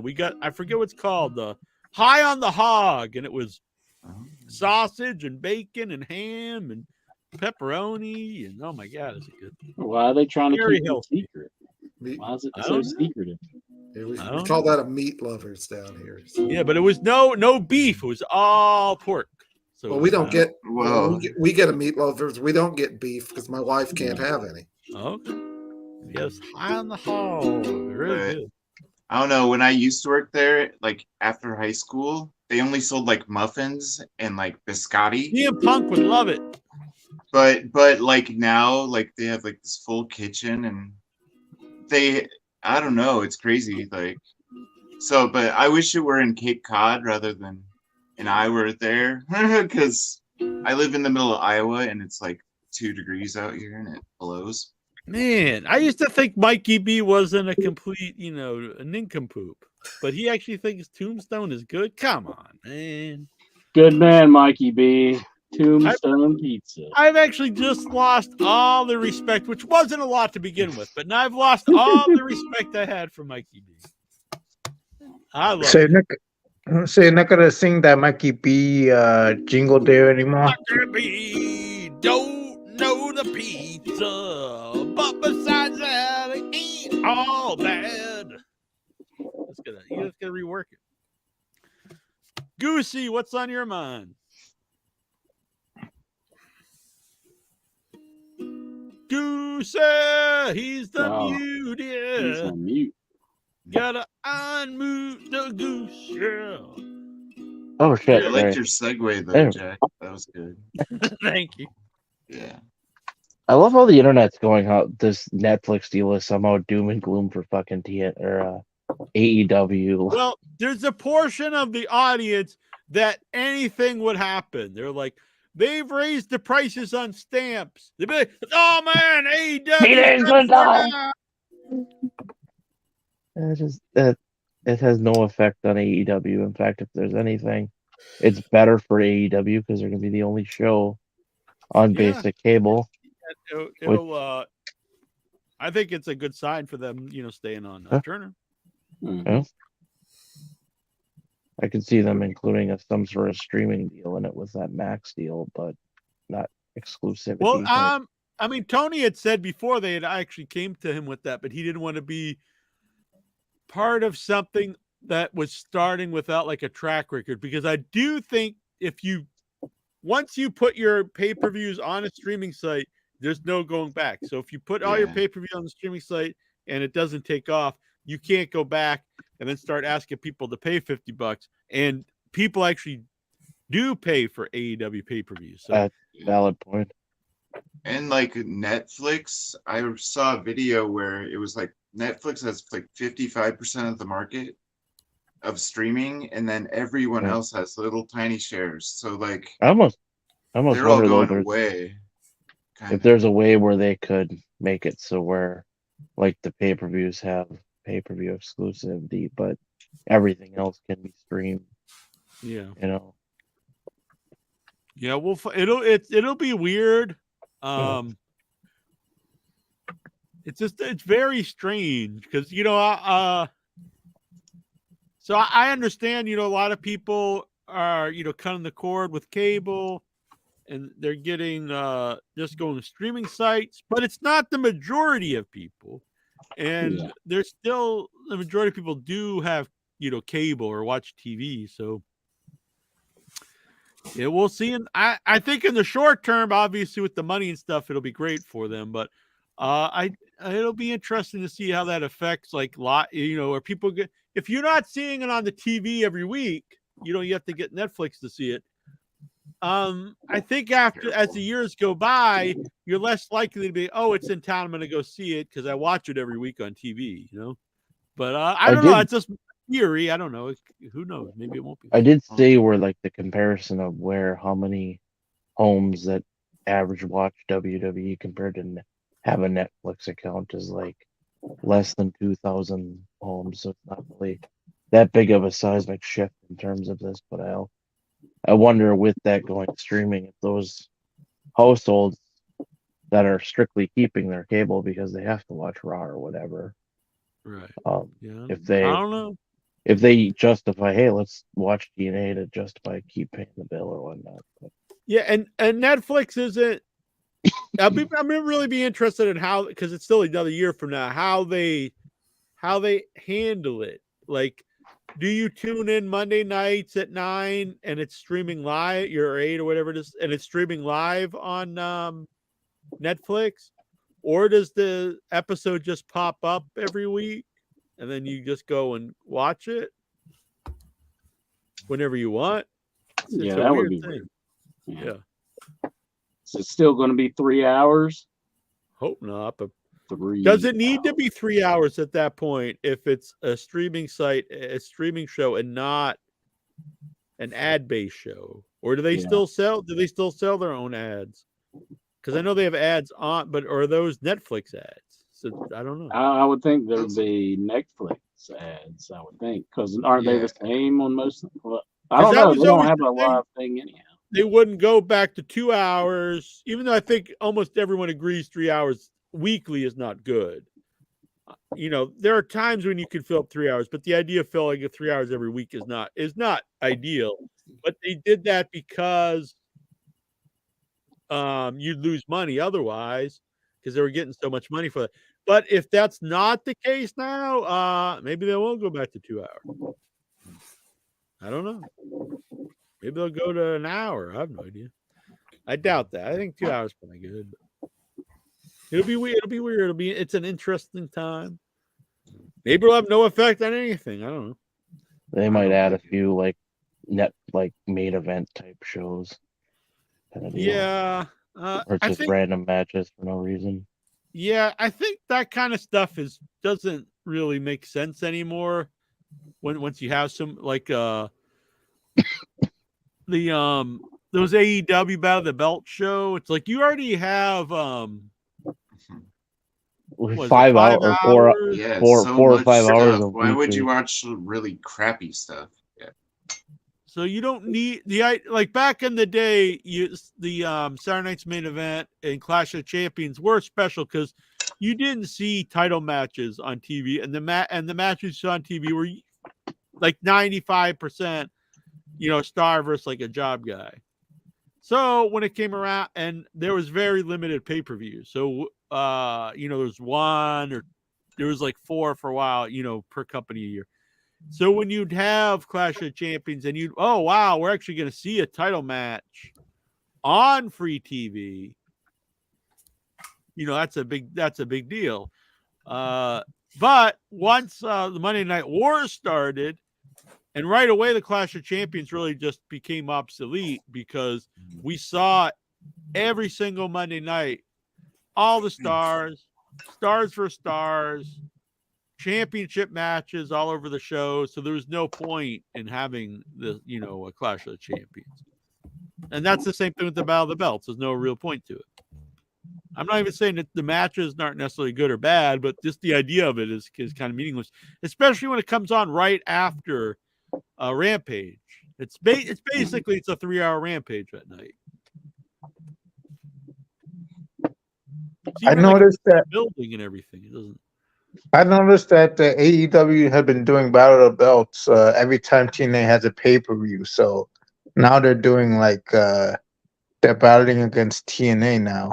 I don't think it's like. I mean, I have no idea, but I don't think that's really like the. Maybe I don't think it's on purpose. They're pissed because they got Nick Nemeth. They're like, you assholes. I am surprised that he went there. I mean, that is a legit big name. I'm surprised. Mm-hmm. TNA must have more money behind it. Well, they've been getting some big people lately. Yeah, something happened. People like the show. I'm not saying it's good or bad. It's just too bad. It's not really something I could at least check out, and see if I'd be into it again. Mm-hmm. I've heard mostly good things about it. Yeah, get on a channel that we can actually view. I mean, yeah, that's so hard. Jeez. Get on Shudder. Shudder. That's where NWA should go with all the stuff with James Mitchell. They should get on Shudder. Mm-hmm. Be their mascot, kind of like the Crypt Keeper or something. If James Mitchell. if their goal is to do all like and I'm not even saying it's necessary. The execution was awful. I saw some of that last show, but the idea of doing a more adult-oriented wrestling show with like the cocaine angles and the women and stuff, it's not necessarily a bad idea. It's something different than the other from everything else. So if you could get on like some streaming site that's okay with that, I mean, I don't know. Maybe that's you'd have your own little niche. I don't know, but it's weird to do it with the NWA because it's not really what the NWA was known as. It wasn't known as the company that had this, scantily clad women and all these crazy like characters and people snorting cocaine. Job says R.I.P. Ice Train. Like yeah, I saw that today. The Ice Train died. It's very What? sad. The Ice Train. In the WCW, he was used to wrestle. Was tagged with Scott Norton for a while. Fire and Ice. Oh, I didn't. I thought he was referring to something like the show on like USA. No, Ice Train, the wrestler. Oh, okay. I'm sorry. Well, rest in peace, Ice Train. What is I on remember- your? Go on, sir. I remember his theme song. How'd it go? Sing it for us. It's just basically like the bells and whistles of a train, like one of those old school in the 60s locomotives, along with some beat. Yeah. Now you're talking intros language. No, it's just bells and whistles. No, none of that rolling on the tracks though. Damn it. Just bells and whistles. I'm setting the atmosphere. No, I actually did like Ice Train though. I thought he was really talented. He's a big dude, could move around well. There he is with Teddy Long. You don't remember Ice Train intro? He was good. No, I don't remember Ice Train. So yeah, it's sad. Like, he couldn't be very old, I wouldn't think. All right. What's on your mind, Steven, before we get to the Raw report? Well, yeah, I'm gonna have to, well, as of 2025, I guess, either sign up for Netflix, because the channel in Canada that broadcasts Raw, I guess they're gonna lose the rights here in this country. So yeah, gonna have to get Netflix. But also I switched providers. I have a different provider for internet, phone, and television, and so I have to sign up. I have to sign up for the WWE Network again because I guess I lost that when I switched over. So They still have the network in Canada? Well, Whoa, Canada! I'm assuming so until, like I said, until 2025, I guess. But well, the network, that would be something else. Yeah. The network never hosted Raw, though. I mean, this is just Raw, right?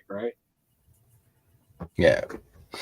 But yeah, they still have the network here in Canada, as far as I know, until further notice. So you could do a VPN and go to there and watch the network if you want to from here. I read for Netflix for international markets is they get Raw, SmackDown, NXT, and the pay-per-views.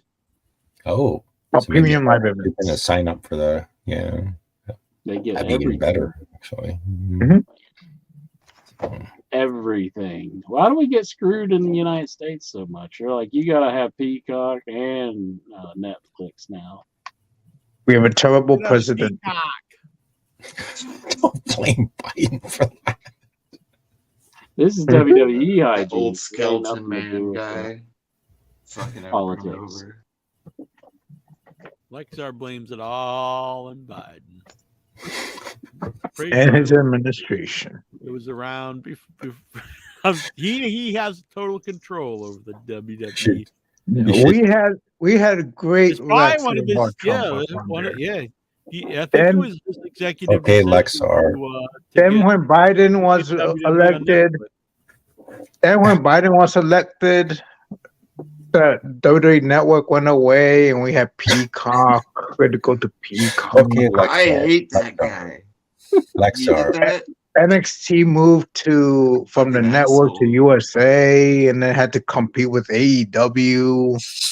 I'm glad when he trips now. Definitely WWE's idea. Like So when he let's trips start. down Air Force One steps. Like, man, it's great.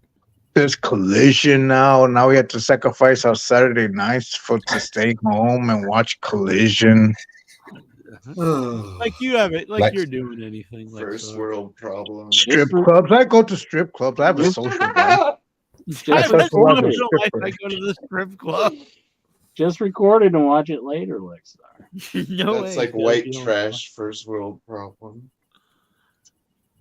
All right. Oh, whoa.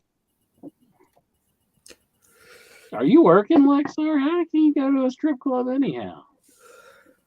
Well, it was working.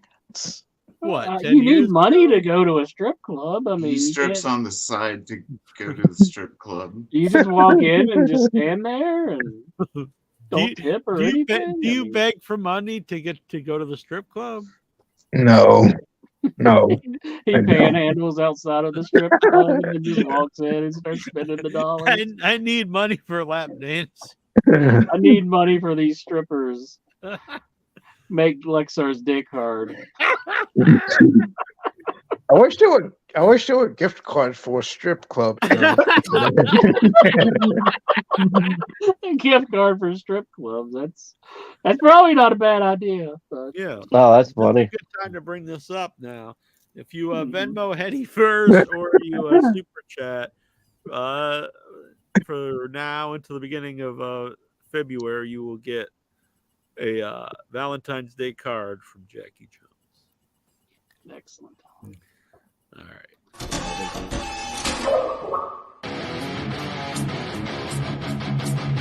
Wait a minute.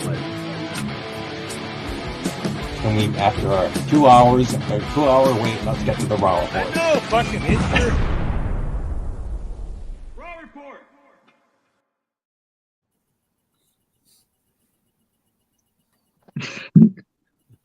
All right, let's get to this Raw report. It's a packed Raw this week because I don't know if you guys know this, but we're on this road. The road actually starts after the Royal Rumble, so I think it's starting right now. It's starting because you got to go to the Royal Rumble to get to WrestleMania. you have to point to the sign, and Where that they starts point at the the sign? road. Yes, I need an in your head sign up here, and we can just point to. I just do it like this. And That's true. see? Hell yeah, there we go. I'll find Lexar. out if we they need, we pointed need at a the heady sign. sign. Yeah, I need to get Lexar, dock me, brother. Oh yeah. Dock dock me, Steven. down after Dock me, midnight. Steven. Come on, Steven. Come on, Steven. Dock down Dock with your Band-Aid. midnight. In your head till the dawn. Podcasting all the long, all the long. All right. Raw report.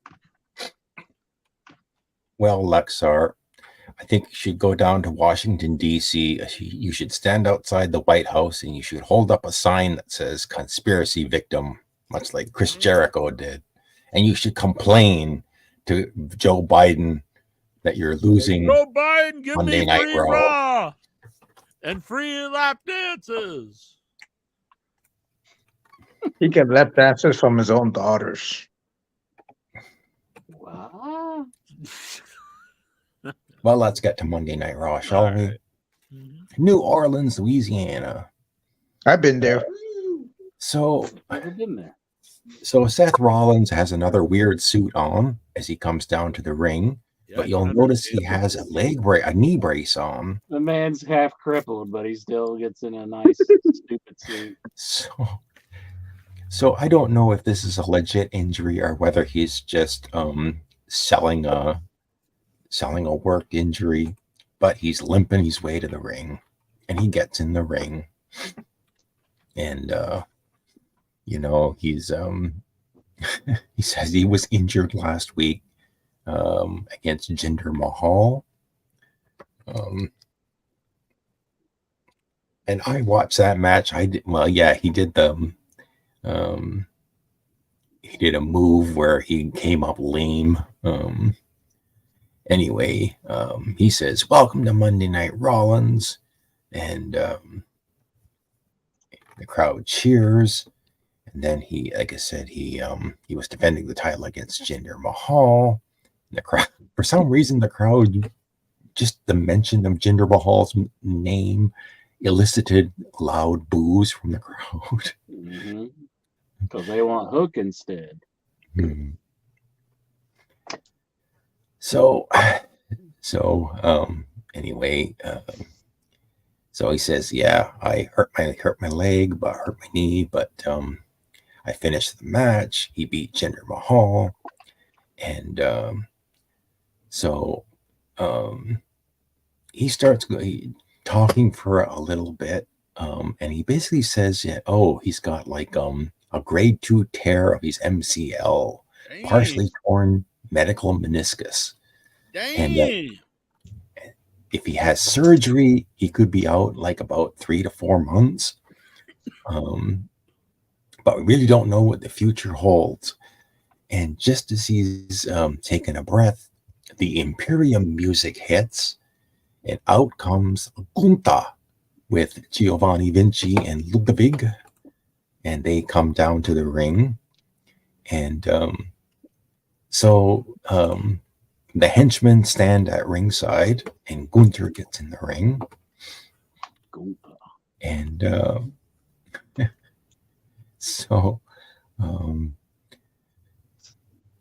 Gunther, he says, "Oh yeah, Rollins, you come out here every week, you fight for every victory, you'll bring dignity, respect, and honor to the championship. You're a champion that everyone can be proud of, just like me." And so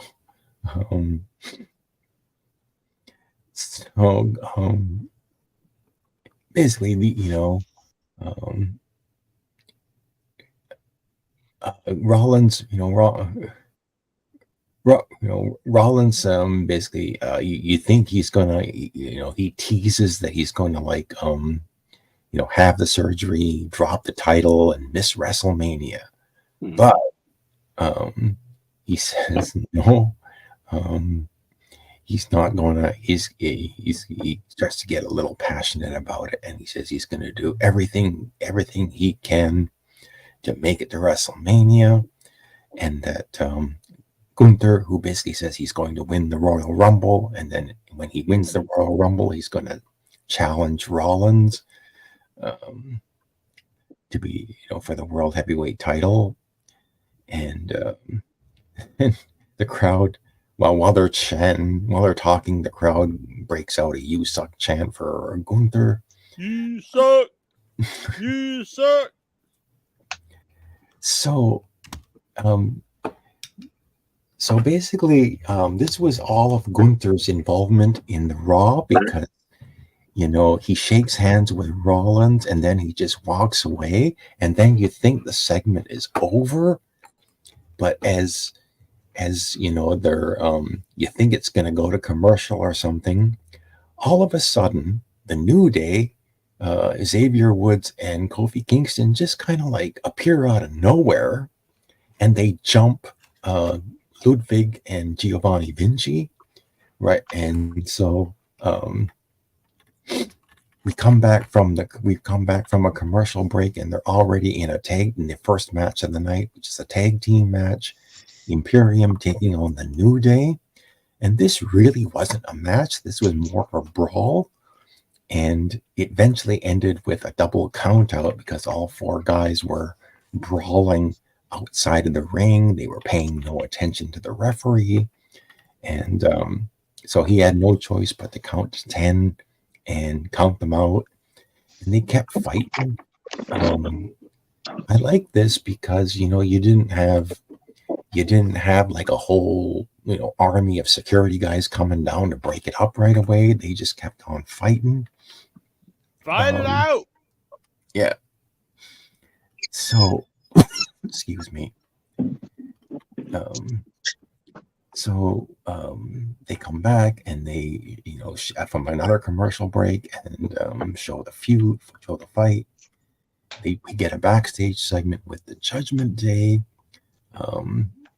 Everybody's there, and so she's kind of angry at the rest of the Judgment Day. She's angry at Adam Pearce.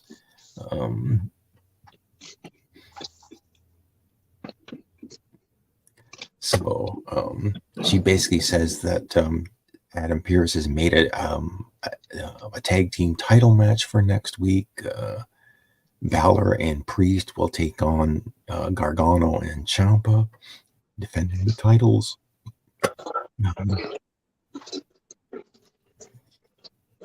So she sees some aggression out of Finn Balor. I think that was another thing that she told him.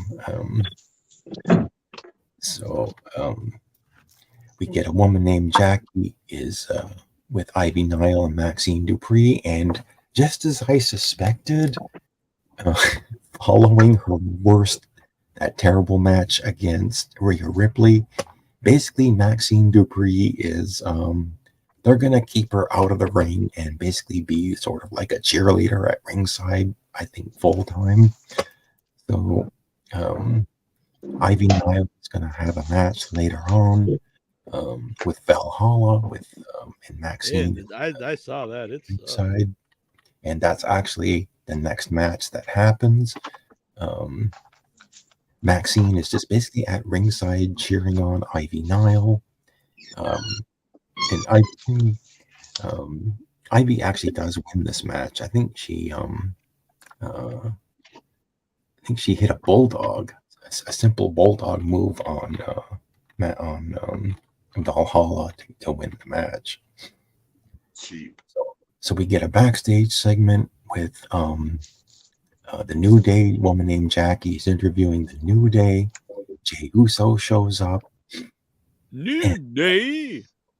Yeah, the New Day, I guess they're showing some aggression. They say they want to win the tag team titles, and it's a more aggressive promo from the New Day. No more joking around. So maybe this is a shift change for them.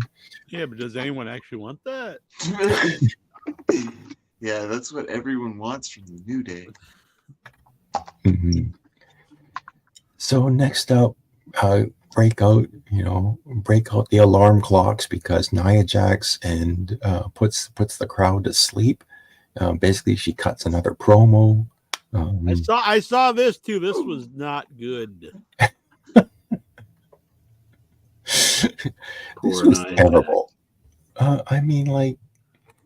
Basically, Nia Jax comes into the ring and she cuts a very dull promo.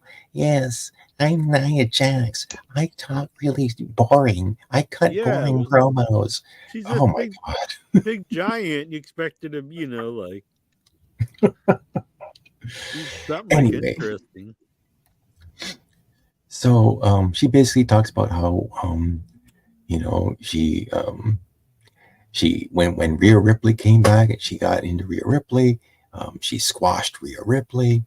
The first time she had the one-on-one match with Becky Lynch, I went one-on-one with Becky Lynch, and when she punched her in the face, she got squashed.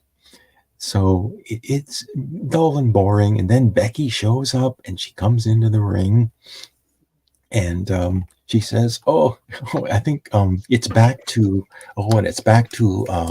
Becky Lynch doing her loud promos again, and even then I was not into this at all. She says, "Oh yeah, you beat me. Now you got something to talk about for 5 years." I think something like that. 5 years, 5 long years. So they're in the ring. Oh, by the way, these two just had a fight like a couple of weeks ago, and now they're in the ring together, just kind of having a chat.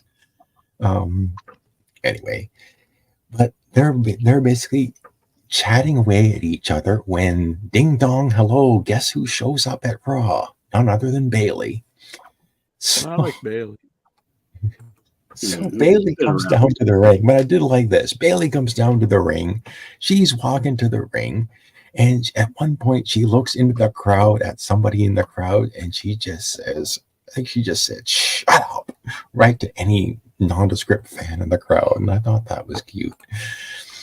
Anyway, Bailey gets in the ring, and she's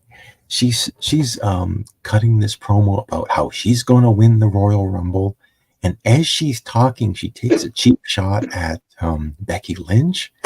And what I was surprised about this was as Bailey takes a cheap shot at Becky Lynch, who comes to Becky's rescue?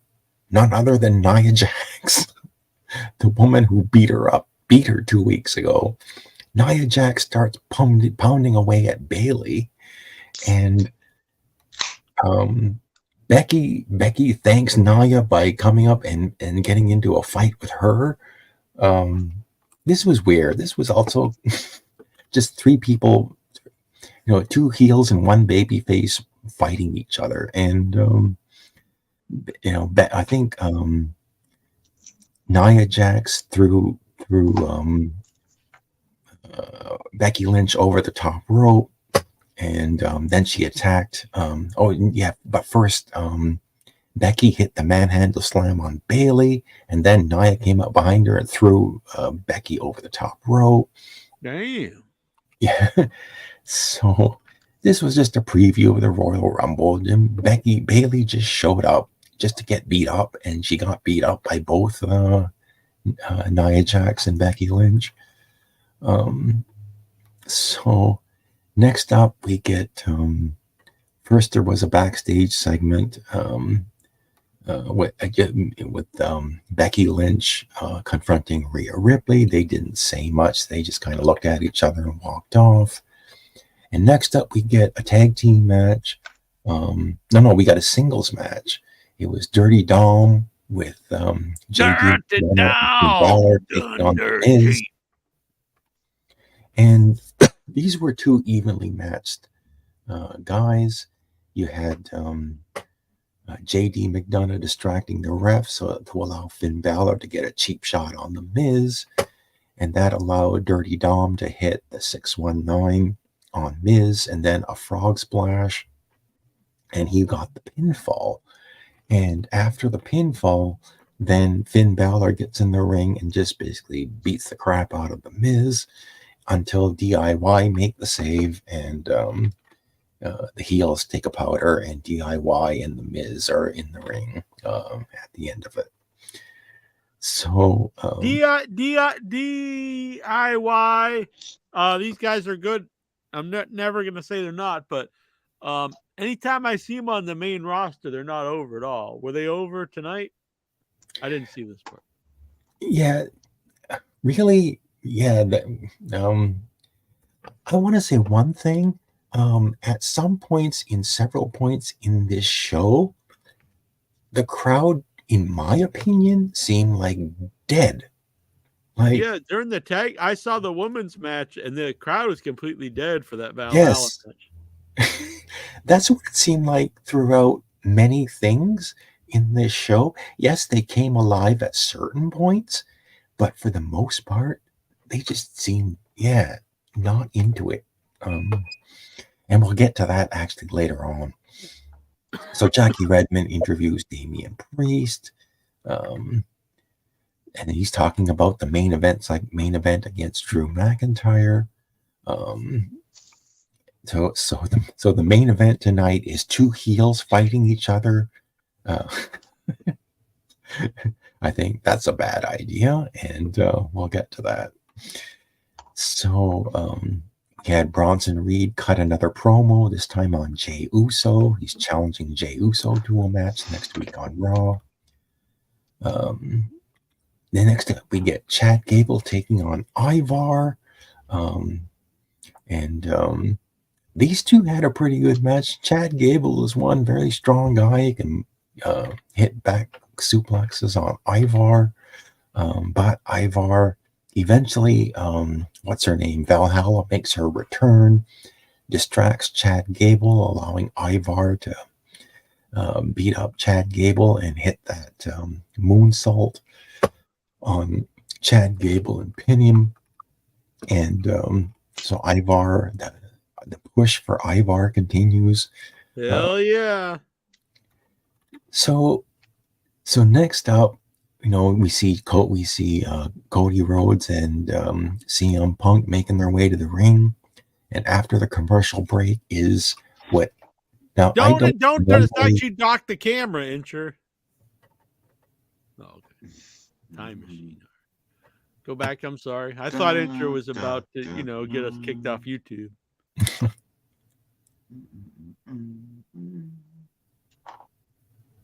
You gone? So basically, I'm not a huge fan of long, in-ring talking segments, but considering what I saw this on Raw, this was a talking segment with CM Punk and Cody Rhodes, and this was at the top of the second hour, like the 9 o'clock hour. I thought, considering that they had a heel versus heel main event and the talking segment at the 9 o'clock hour, they really should have switched these two. Because this was pretty good. I mean, Cody Rhodes and CM Punk, Cody's, they basically did the wrestling equivalent of Face Off. That's what kind of like the way that they were talking about their promos. The Nick Cage, John Travolta movie. So Nick Cage, you're gonna get Jonathan Jackson all excited. Yeah, like mutual respect, like kind of. Oh, I actually thought Face Off like the FX makeup competition show. But I get it. Face Off. So Punk basically says,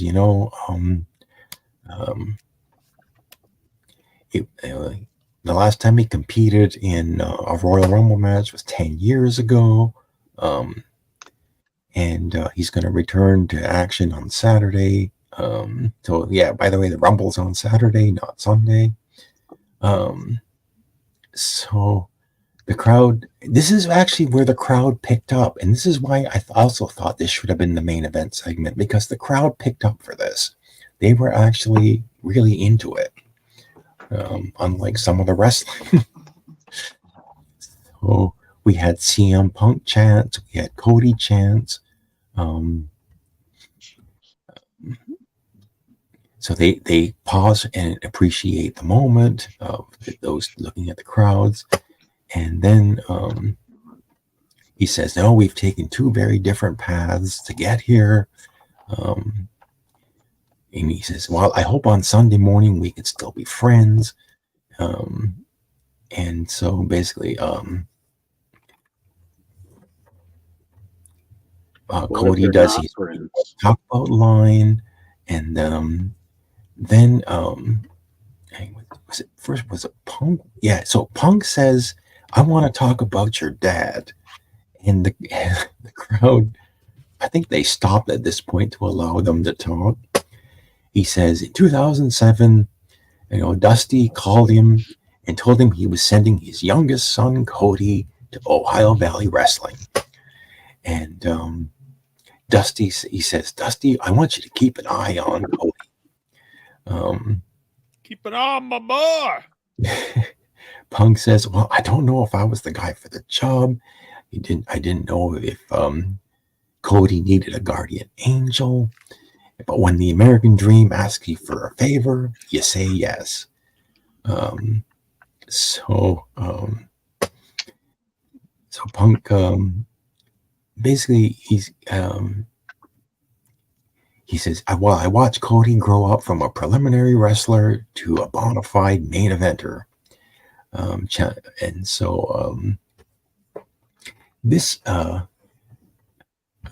don't know whether this is planting I assume that it is planting the seeds of a heel turn once Cody wins the belt, but this is like a post-Mania thing that I'm going on anyway.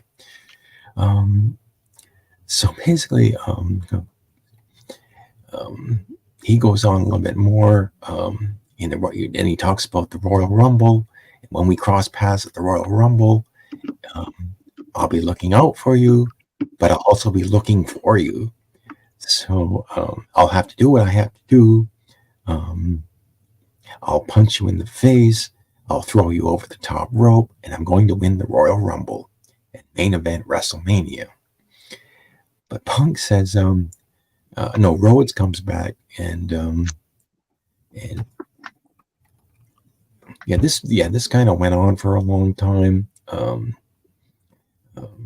I've worked with legends, luminaries, dignitaries, and he lists off some names like Michael Hayes, Bruce Pritchard of all people, Triple H, and also Mr. Heyman.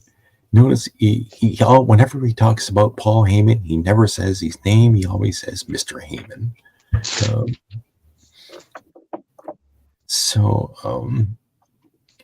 Cody keeps on talking. Left home, he says,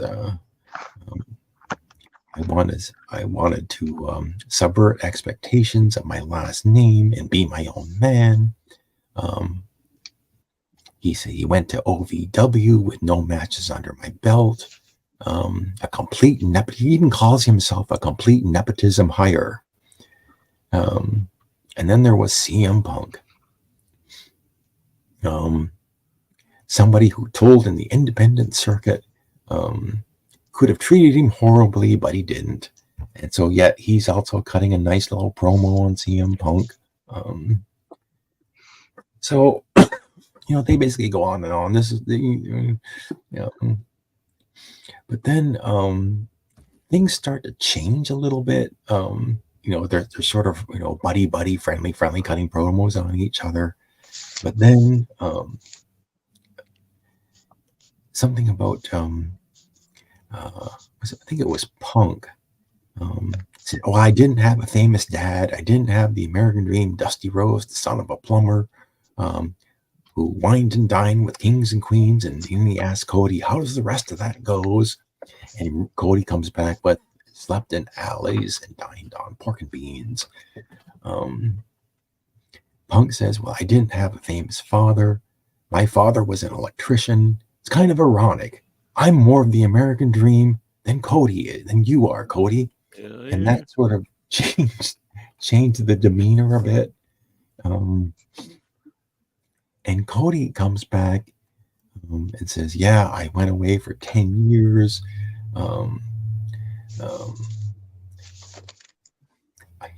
When he talks about the pipe bomb, when he dropped the microphone and left,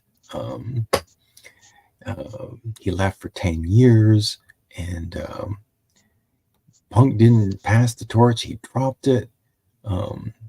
He didn't care who picked it up, but Cody did. Everything Punk spoke about, I did. So when you talk about walking out, that makes me more CM Punk than CM Punk. Anyway, this is how it ended. And so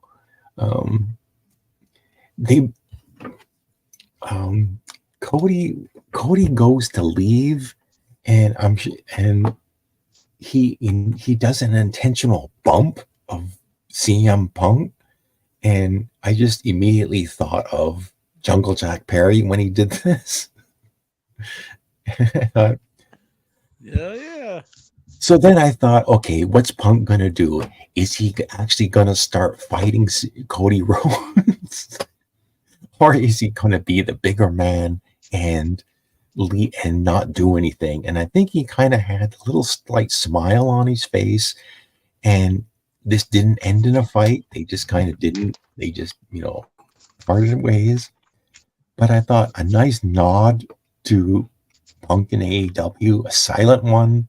No one talked about it afterwards, but it was a very silent nod to that. NDA. Or if like Ace Steel was in like the background shot. I hope Ace Steel comes in and starts biting folks. But okay, it's time to go back to sleep because Shayna Baszler and Zoe Stark took on Candice LeRae and Indy Hartwell. Sounds like a barn burner.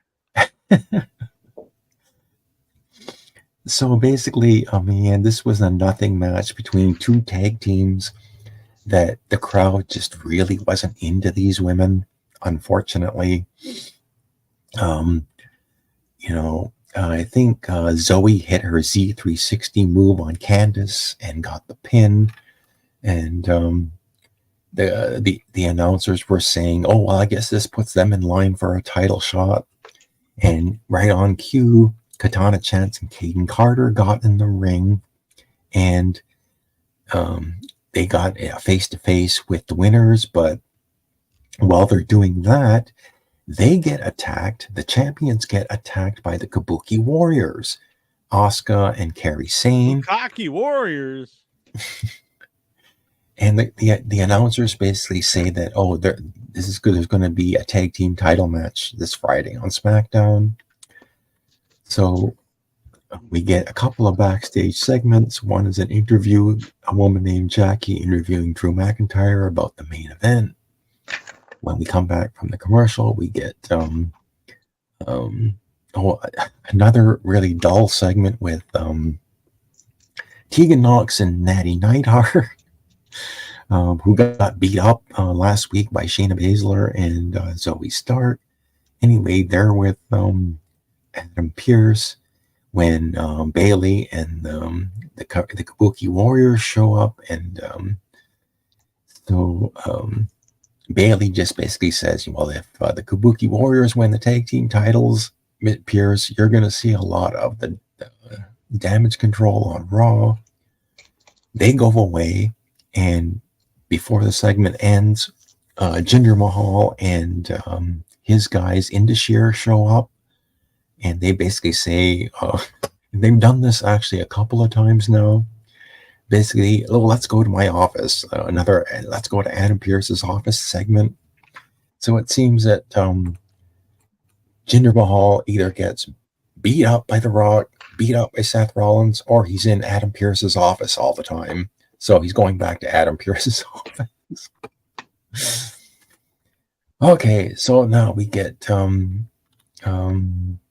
a preview of next week's Raw, the tag team title match. Jey Uso taking on Big Bronson Reed.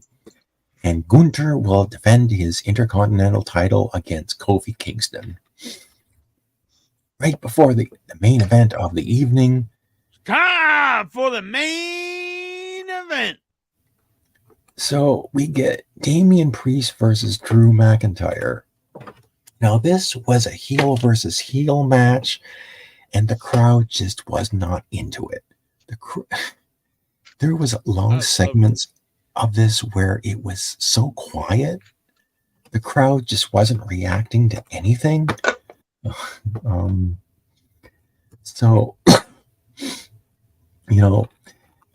McIntyre and Priest did give it their all, but the fact is, the crowd didn't pick up, really didn't come alive until, of all people, R-Truth showed up.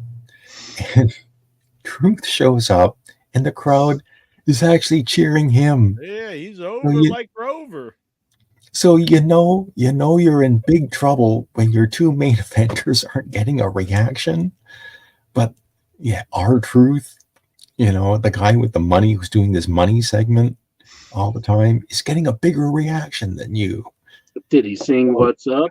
Money and alcohol. So Truth tries to give Damian Priest the money, but Priest basically just chucks him out of the ring. So Truth goes over to the Money in the Bank briefcase, and he tries to put the money in the Money in the Bank briefcase. But was it the announcers who said, well, Truth doesn't have the combination to the briefcase? But I seem to recall people just dropping that briefcase and it's flying open on its own in the past. Anyway, Truth tries to interfere in the match. Damian Priest is finally pissed off at R-Truth and basically beats him up. But this distraction allows McIntyre to hit the Claymore kick. Priest goes down, and McIntyre gets the win, and he wins the match. So, like I said, this was a mistake putting these two guys in the main event segment. This should have been the 9 o'clock segment. Put the match in at 9 o'clock, and then put Punk and Cody in the main event segment, because I think that probably would have got a better reaction and a better way to end Monday Night Raw. Yeah. Than what they did. So, well, my verdict on this one, ladies and gentlemen, thumbs down. Yep.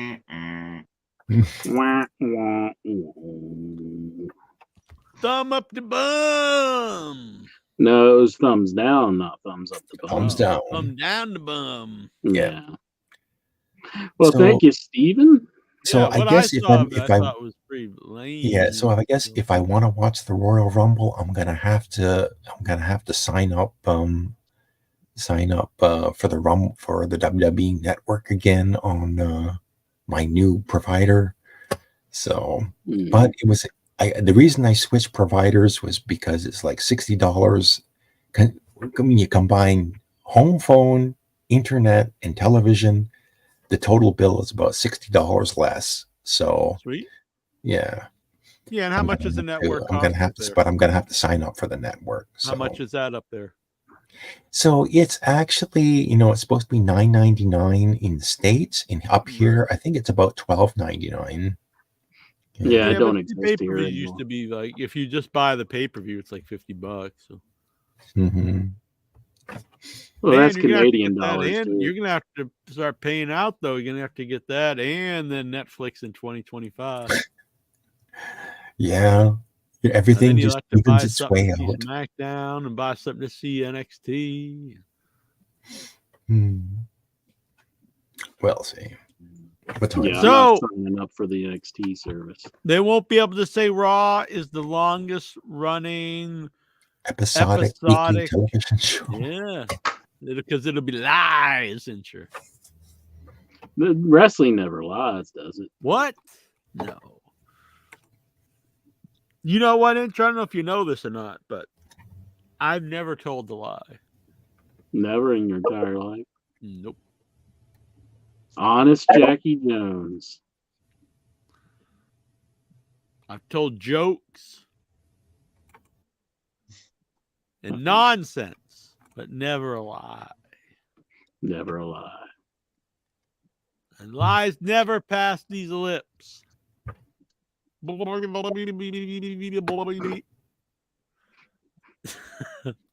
Okay.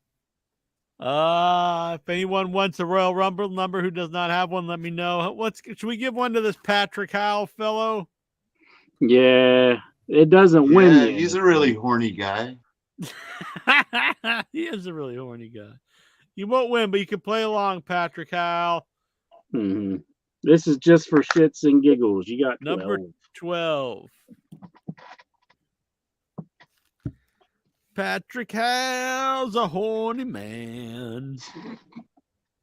So Patrick Howell is tagging with Jobs. By the way, and who was it? Tyler is tagging with Sean Green. So you're also tag team partners if you get one of these. Yeah.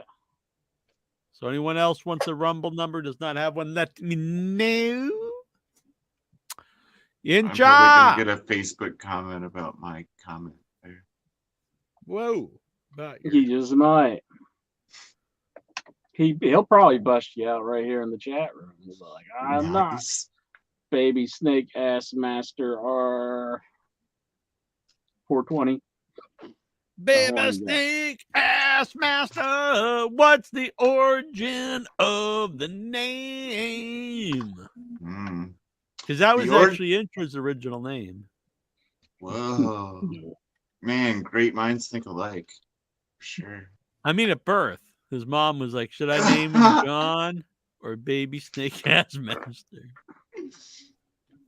Pretty sure that never happened. It's like one of those prophetic names that you kind of grow into. It's like you become that. Exactly. How do you think that would have went into a young lad growing up in the WV, and you're playing wiffle ball with the fellas, and they're like, "Hey, my name's Billy. I'm Esther.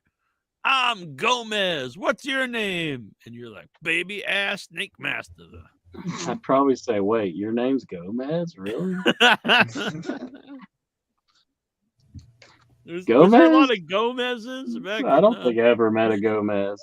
I'd say like my parents were hippies or something. But they didn't name you Gomez, did they? Yeah, Wednesday. That's good. Mm-hmm. I need some more stickers on this. I just got a Cricut machine. A Cricut? Like one of those sticker machines. Oh, I thought like you can get little bugs. Yeah, it has electronics in it, but I just shovel crickets into it, and then they poop all over it. But so I have the ability to make stickers now, decals even. So nice. I'm trying to get it to your work. head stickers. Yes, exactly. Do it up, boy! Yeah. I'm just gonna steal your logo. In my send it to ways, I do it. I can send it to you. Oh, that'd be cool. I'd rather have it legally. Yeah. With blessing. After that'd be cool. Yeah. After I tattoo it on Inch's buttocks. Again? He's paying attention. Take off all the dick watermarks off of it first. The hell? Inch, do you have a bunch of dicks on your ass? No, I meant on the image. Oh. You know, like you got a watermark on an image, and yeah. you have to take it off. I thought for it Inch to had be, like he just had like dick stains. His mind is in the gutter. Got like dick on the brain. Wow, I participate in this every week. Love it. Don't be a bitch. Because Incher, you're my Valentine. You're such a sweetheart. Man. I don't know how to take this. Patrick House says Asuka is cute for a Japanese dragon lady. At least he didn't say like squid woman. Jojo Brown, can you separate business and pleasure? With interest, pleasure. Yeah, get down to some pleasure. Yeah. Steve, I don't know what they mean by this, Steven. I don't. What should I say here? Probably get a hard hat. Interest got a hard on. Oh, hard hat. See, with my New England accent, with your perverted hearing, when we were kids, we would say that joke all the time. Because here you don't pronounce the I's, pack the cat the haba. And so it's like, hey, you got a hat on? Yeah, I got a hat on. Get it? Hat on. Yeah, I get it.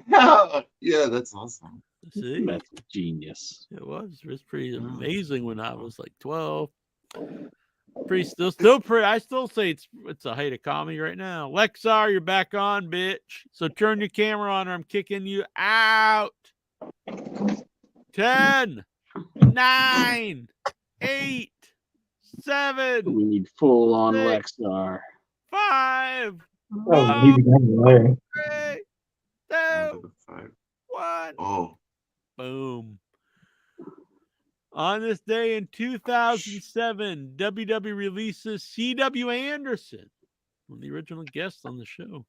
The Basham Brothers, Gangrel, the Gemini, Mike and Todd Shane, Jazz, Rodney Mack, Al Snow, and Sylvester Turkey. What are your favorite memories of these great superstars? Well, CW is very personal to us because it was our first actual wrestling guest on the show. Mm-hmm. Al Snow, he did the show. Mm-hmm. I remember El Snow got fired for like the action figure thing. It seemed like to Well, I don't me think he got as a fired for kid. that, but they They were had to, saying like- they stopped selling it, but I don't think he got punished. Yeah. Oh. Gangrel's As a kid, also I been the heard show, about I it. think. I was like, whoa. Basham wanna get Brothers that. are guys I always heard like great things about, but from what I saw, I didn't really see much in the fellows. But I did not see their work in OVW. So Yeah. the Gemini were real shit. Because I remember Simon Dean more than I remember the Gemini. Yeah, exactly. I actually like. I Simon love Dean. Simon Dean. Nova. I always like Rodney Mack and Jazz. I liked him as Simon Diamond. That's a totally different person. Oh, it is, isn't it? I liked him when he was Stone Cold. When he was a different man. I liked him when he was The Rock. Man, Lexar takes like months with this stuff. I'm going to try to get my Facebook account restored later this week. In the meantime, I'm going down to the strip club. Dang. Man, there's so much good content on his old page. He can't like start a new one. He could Like, probably you can't get it lose all back. that I tried to stuff. explain it. No. We can report that Finn Balor's contract with WWE is set to expire shortly after WrestleMania 40. As of now, a new deal has not been signed. It's worth noting that Finn Balor while speaking with House of Wrestling back in August 2023, stated he would love to work with the Elite again. What are your thoughts? Yeah, I don't really He's care gonna about the man. stay. He's just trying to get more money. The ship's kind of sailed on him for me. I don't really care about the. I mean, he's a good wrestler. I won't say he's not, but do I really care about him? No. Go to WWE, the fans will stop caring about you. Unless you're the top guy. So here are predictions. Who will win? Logan Paul versus Kevin Owens for the United States Championship at the Royal Rumble. I hope Logan Kevin Paul. Owens. Yeah, I hope Kevin Owens as well. Is Logan Paul ever on TV? Yeah, he has made appearances, yeah. He just comes on. He's been on the news for like court stuff. But... Yeah, I meant on WWE. Roman Reigns defending the title in a fatal 4-way versus Randy Orton, AJ Styles, and LA Knight. I can't imagine Reigns losing the title right before WrestleMania. Yeah, I don't think that's going to happen.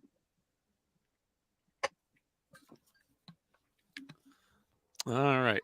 Unless he did, and then Cody wins the belt. That would suck. That would really suck. Women's Royal Rumble. So far, we only know 6 of the entrants: Bayley, Nia Jax, Becky Lynch, Bianca Belair, Maxine Dupree, and Ivy Nile. I'm going to go Maxine Dupree all the way. Really? Yeah. I'm hard on for Maxine Dupree. Oh, shit. I say Sasha Banks returns and wins it. That's very possible. Any predictions, Steven? Women's Royal Rumble? So Nia Jax. I was just about to make that point because if you watch the TV every week, it seems like Nia Jax is the one getting the push, getting the wins. A lot of attention is being paid to her right now. I don't want to see it, but that's just how it looks. Mm-hmm. Yeah. I'm intrigued. Baby ass Master Snake, dude. Do you have a prediction for the Rumble? The women's Rumble? Women's Rumble? Mm-hmm. Not at this point. I have been pretty hot on like Ivy Bull Nakano. Nakano. She's pretty hot. I wanted to get her last name. I like Bull Nakano. She's like, I've been way into her, and she's still kind of wrestling a little bit. So hopefully she just comes in with her blue hair, Gogo flips people off. I like it. I like Bull Nakano. Gogo says that Finn Balor should form a tag team with Austin Aries, and they should be the face fuckers. Why was Austin Aries thrown in there? Remember, he was sticking his dong, his crotch area into Christy Hemi's face. Yeah, Like, that was yeah, awesome. take it, bitch. He was doing the cock throws too, right? Yeah, he's like, yeah. And Finn Balor just has fans who want them to face fuck them. And he's like, I ain't got time for that. Gotta play with the Legos. You know, Jack, I'm going to have to about face on you and just say Legos are kind of fun. Damn. So if some in your head rats were popping up like, come on, Incha, you'd be like, no, gotta Legos. play the Legos. It's time for Legos. Damn. I think they're better though than what they were because they actually give you detailed instructions on how to I do disagree. I think they're worse because I think that takes the imagination out of it. Instead of just building your own thing, everything is basically like a model now, and like you build this and they tell you how to do it. I think that lacks imagination. But you want to creativity. build what's actually on that you bought the kit. Yeah, for. fuck that. I think you should buy Legos and build what you want.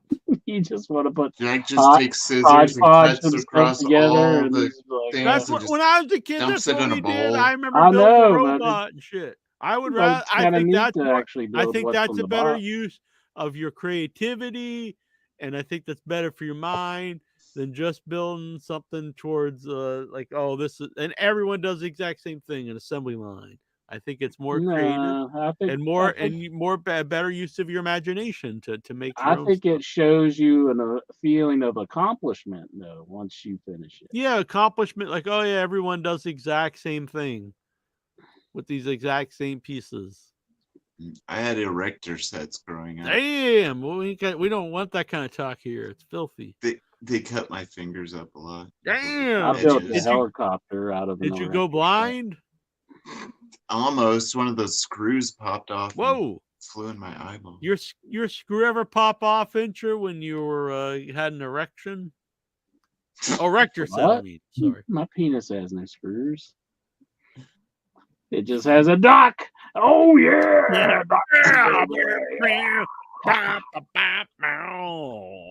Wow. All right. Men's Royal Rumble. So far, we only know these fellows. Cody Rhodes. Boo. CM Punk. I like CM Punk. Shinsuke Nakamura. Bobby Lashley. Bobby. Drew McIntyre's. Gunther. Shorty G, also known as Chad Gable. Otis. Akira Tozawa. Kofi Kingston. I have a prediction. He gets thrown up but does not land on both feet.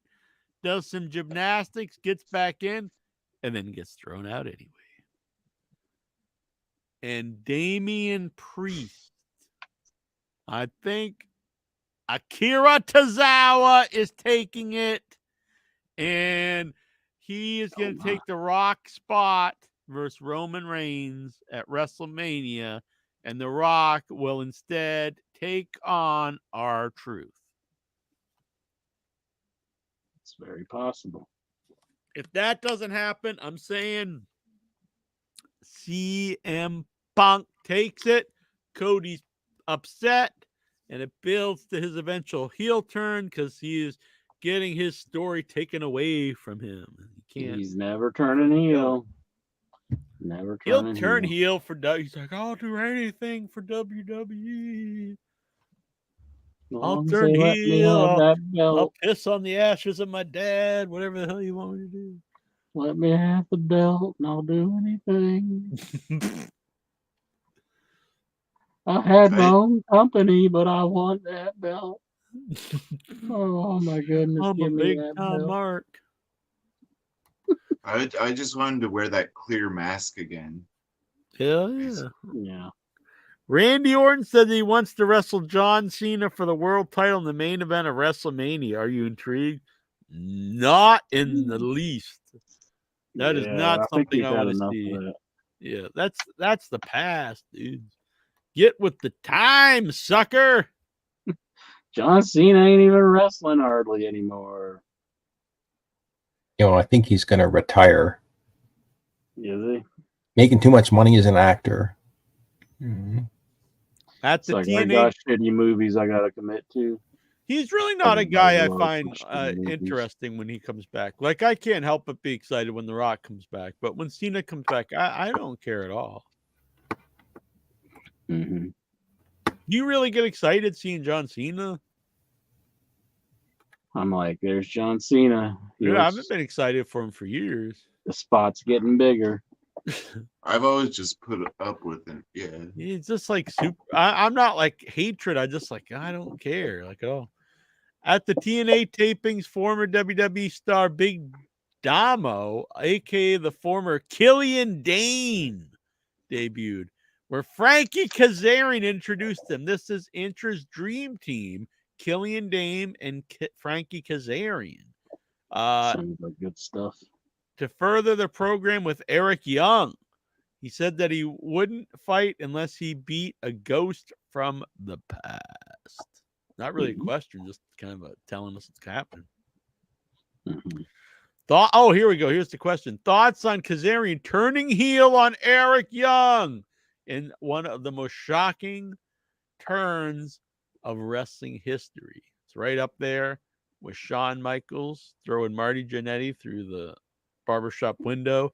Kazarian turns heel on Eric Young and brings in Killian Dane.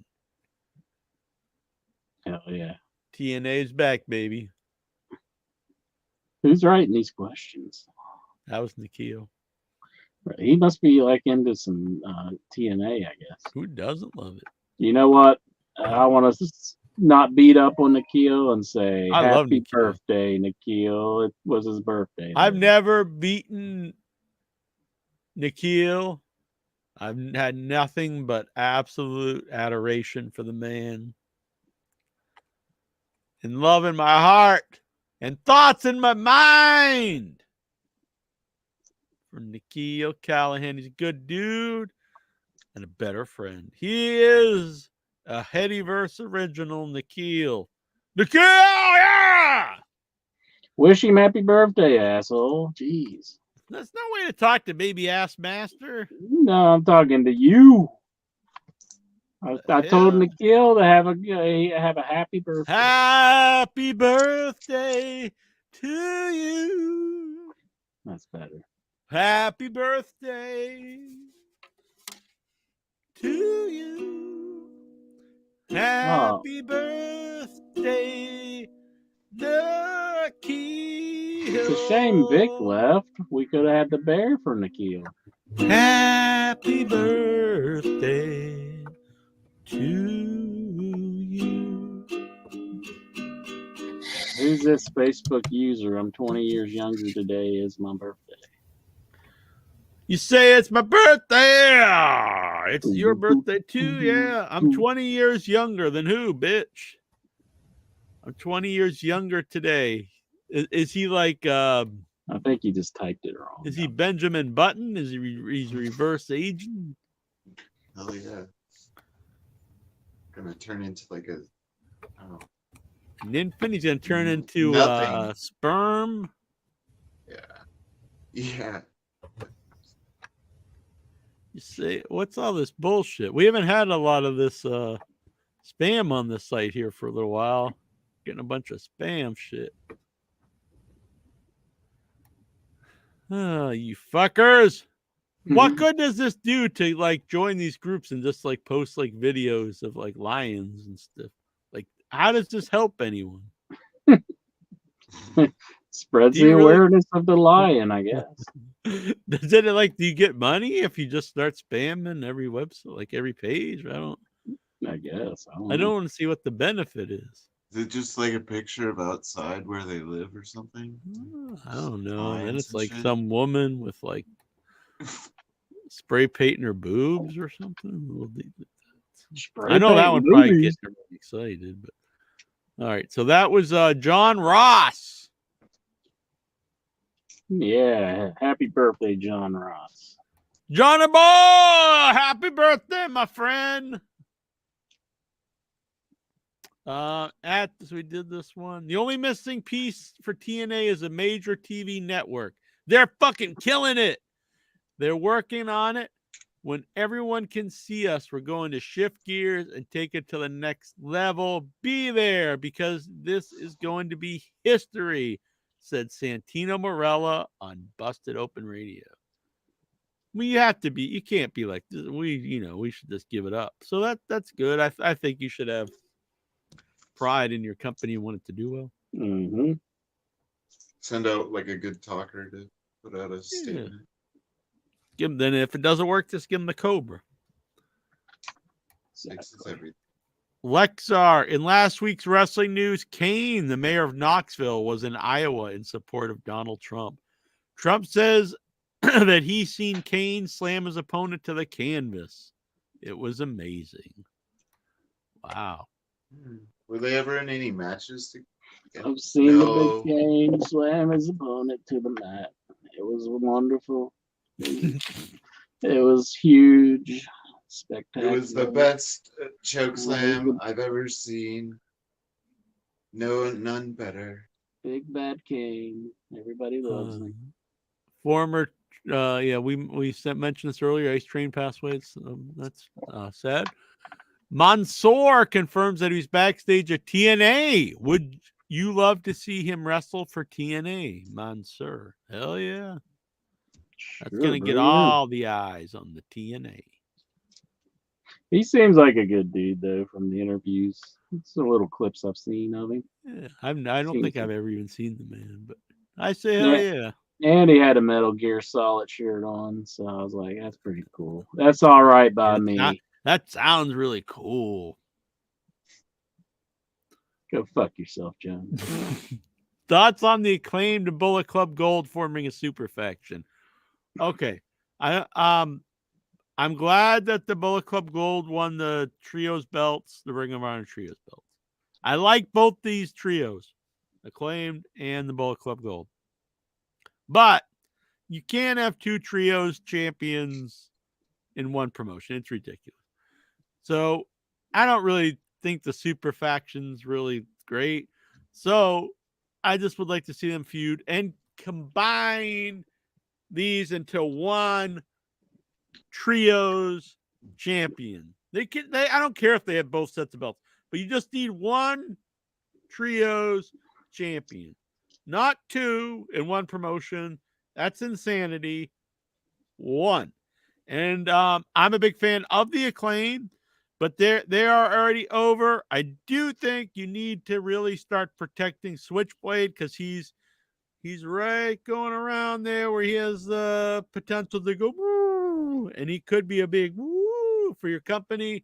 So run with Bullet Club Gold as your undisputed trios champions, and that's what I would do.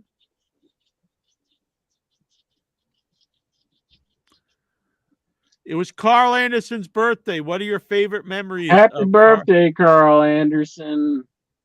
Fuck that guy. Good Lord. Happy birthday, Carl. I have no Festus. favorite memories. That's Festus. No, it's Machine Gun, the other guy. The short guy. Oh. Yeah. Okay, I get him. The shorter Festus. Jesse? Jesse is more important. Fuck these guys. Hope he had a nice birthday, but I'm glad he's not around anymore. Oh my god, they're one of my least favorite people in wrestling. Aren't they still with WWE? Like, I think so. They're tearing it up. They're tearing it up. Yeah, because they came out. They were like with AJ. I just heard him on the Raw report. They were like coming out for AJ or something, and then AJ kind of blew them off. So it seems like AJ Lee? No, AJ Styles. He just got excited because you said blew him off. Ah, yum. Mighty Lexar, AEW released a new mobile game, Rise to the Top. Rise to the top. Gotta rise to the top. Go to Rise to the Top. I'll check it out, Lexar. It was Power Hobbs' birthday. Happy birthday, Powerhouse Hobbs. Yeah, we like Hobbs. Happy birthday to you. Happy birthday to you. Happy birthday, dear Powerhouse Hobbs. Happy birthday to you. Heck yeah. On this day in WWE 25 years ago, I hate this. On this day in WWE 25 years ago in Thunder, that was not WWE. I know they bought WCW, but you can't retroactively say stuff that happened 25 years ago in WCW happened in WWE. Doesn't work. This show is not. That would be like, 40 years ago in WWE, Nick Bockwinkel wrestled his last match in the AWA. It's like, no, it didn't happen. It was in an AWA. Oh, that reminds me of something. 40 years ago, there was a segment on Raw, 40 years of Hulkamania. Hulk was back on Raw. Yeah. Oh, yeah. I totally skipped over this. What? But 1984, Hulk beat the Sheik. It's like 40 years ago now. They had a heart on. Yeah, that one. So they actually had a segment remembering that, and Hogan was on there, and that surprised the hell out of me. Yeah. Do you think, Ginter, no one's ever brought this up, conspiracy theory? Do you think Iron Sheik had a hard on because he was about to actually humble Hulk Hogan? So he's getting ready. Yeah, but Hogan, went into business for himself. Big boot, leg drop. He's like, no, none of that. That doesn't work for me, brother. And the next maneuver, Hogan, I'm going to humble you. Fuck your ass. Make you humble. He just calls Hogan it as turns. He calls it as a spot. Hogan turns and he goes, doesn't work for me, brother. And then he gives him the shoot, big boot, and leg drop. And Sheik's like, oh, no, I can't do nothing. If MMA was around back then, do you think Hogan would have been undefeated? Because he could have just hulked up in any match. Mm-hmm. Probably. I mean, what's like Rampage Jackson going to do when Hulkster starts hulking up? Where's Rampage? They should bring in Rampage Jackson for Rampage. Yeah. We never went to this anyway. On this day, 25 years ago on Thunder, the show is dominated by the NWO B Team, Vincent, Scott Norton, Horace Hogan, Brian Adams, and Stevie Ray. Now that is some fucking talent. Who thought people stop watching that show? Who thought giving Vincent multiple lengthy promos and making this not the focal point of the show is? I mean, I even realized that at the time, but looking back, it's even more like.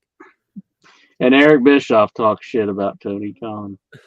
Wasn't he over like WCW at the time then? I believe so. Yeah.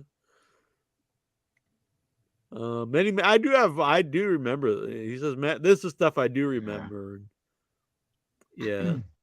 On this day, 10 years ago in Raw, CM Punk's last televised match in the WWE, a go to sleep to the Ass Man. Wow, that's really weird. I don't remember that, actually. I don't remember him having a match with the Ass Man. I remember the Ass Man being around that time. It must have been one of his last appearances too, wasn't it? Or what? Did he had come back at that time? Ass Man. I thought he would have been like in TNA, like doing Voodoo Kid Mafia or something. Probably a DX tie-in or something. Yeah, but 10 years. I mean, I wouldn't. This seems strange. Maybe that's right before he left. I don't know. Lexar wants to know Will Incher get the deluxe edition of WWE 2K24 so that he don't have to look at Cody's face? No, was Cody on the regular box? He must be. Yeah. Who's on If the I other did- one? Dusty. If I did get the WWE, I would get the one that doesn't have Cody on the front.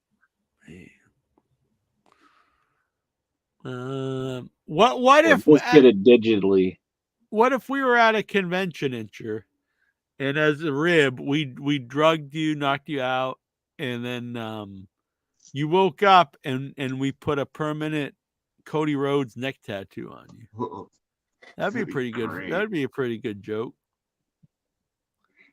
Like, do you think if I like murdered all of you? Wait, whoa! I talk about jokes, and you just go right to murder. You think you murder folks over a joke?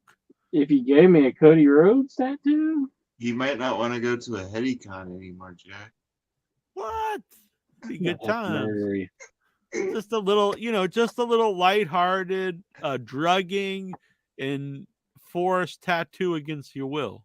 I don't see what the big deal is. Well, folks, it's past my bedtime, so I gotta say goodnight. Good night, Steven. Nighty night, Good Steven. night, sweetheart. Well, it's time to go. I hate to leave you, but I really must say good night, Steven. Good night.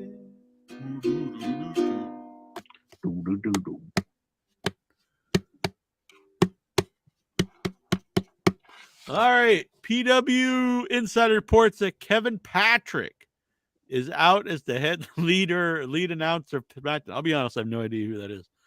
The decision was made by WWE executives. What are your thoughts? Hot damn. Yeah, that guy wasn't very good. Oh man, I thought he's the best. Is The that a Rock said referee? Like, he's the he's he the was lead commentator. announcer. okay. The Rock says there's a chance he will wrestle Roman. We know he's wrestling him.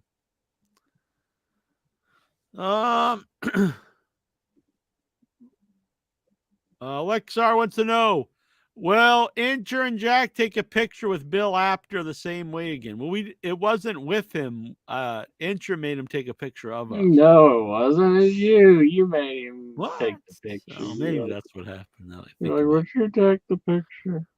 I thought it was pretty cool. Why are you so against Bill Apter? Not against Bill Apter. I'm just saying it was kind of like we're making him take a picture of us. Got to put the man to work.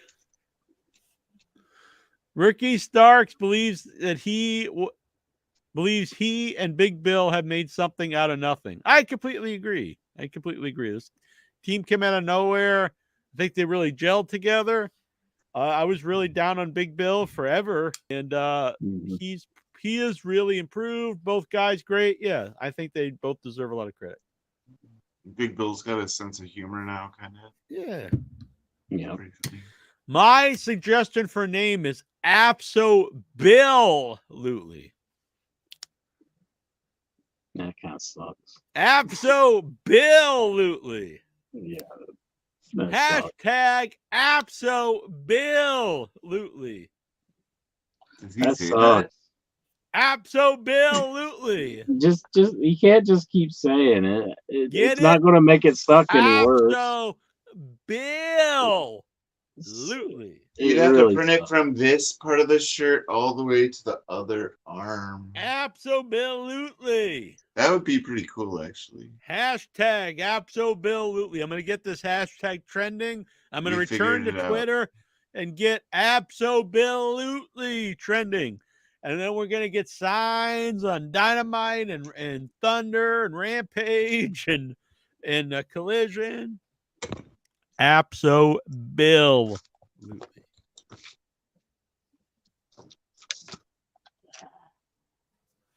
If you're listening, Tony Khan, email iyhwrestling@gmail.com, and we'll talk about using this idea that I own because I just said it on the show. I'm sure he's going to be shelling out all the money. Absolutely. The more you say it, the better it gets. He should get that tattooed on his body somewhere. Exactly. Matching All the way tattoos. down his arm. Yeah, they could get matching tattoos where one has half, the other has the other half, and then when they put their arms together, I like it. Do you think Raw will go to 2 hours on Netflix? I hope so. That would be nice. TNA Impact last Thursday night on Access TV averaged 112,000 viewers, according to Spoiler TV. Cool. It was their highest viewed show since September 28th. That's good. It was their first episode with all new content since mid-November. What the hell have they been showing? Just old shit for months? Good Lord. Jeez. Have you ever seen the movie Killers of the Flower Moon starring Leonardo DiCaprio? And what are your thoughts? Yes, I did. I actually saw it twice in the theater. It's a great movie. I have not seen it. And so I'm always happy. My favorite actor of all time is De Niro. And I'm always happy when he's acting in a real movie and not some bullshit movie, which he has made a lot over the last, the later part of his career. And I'm like, hell yeah, he's in a good movie again. I was 32 yesterday. What are your favorite memories of being 32? I can't recall any. That would have been my third year of doing In Your Head. Was it? Mm-hmm. He says when he started listening to In Your Head, he was only 11 years old. He said 18. I was scrolling through TV and came across Becker starring Ted Danson. He's a doctor in the Bronx. Not watching in years, so rewatching is a great show. Very funny. Have you seen it? And what are your memories of Becker, which aired between 1998 and 2004? I like Cheers. Yeah, I have no memory. I I have remember no memory of Becker. Now that he brings it up, I remember that it existed, but that's the only memory I have. I always thought it was weird that his hair was white in that show. Man, I've never he went seen all it. the way. I like it. Yeah, he's good in Cheers. He's good in Creep Show. Yes. I can hold my breath for a long time. That's a good character in that. Mm-hmm. From understanding, we'll never talk about it. Yeah, why does he hate creep shows? I don't know. I believe what's his name's the same way. Leslie Nielsen? No, he's dead. Well, you won't talk about it now because he's dead. But And the guy in the opening, the grandfather segment, went on to become a really big movie star. What's his name? Bald guy. Oh god, he's in Westworld.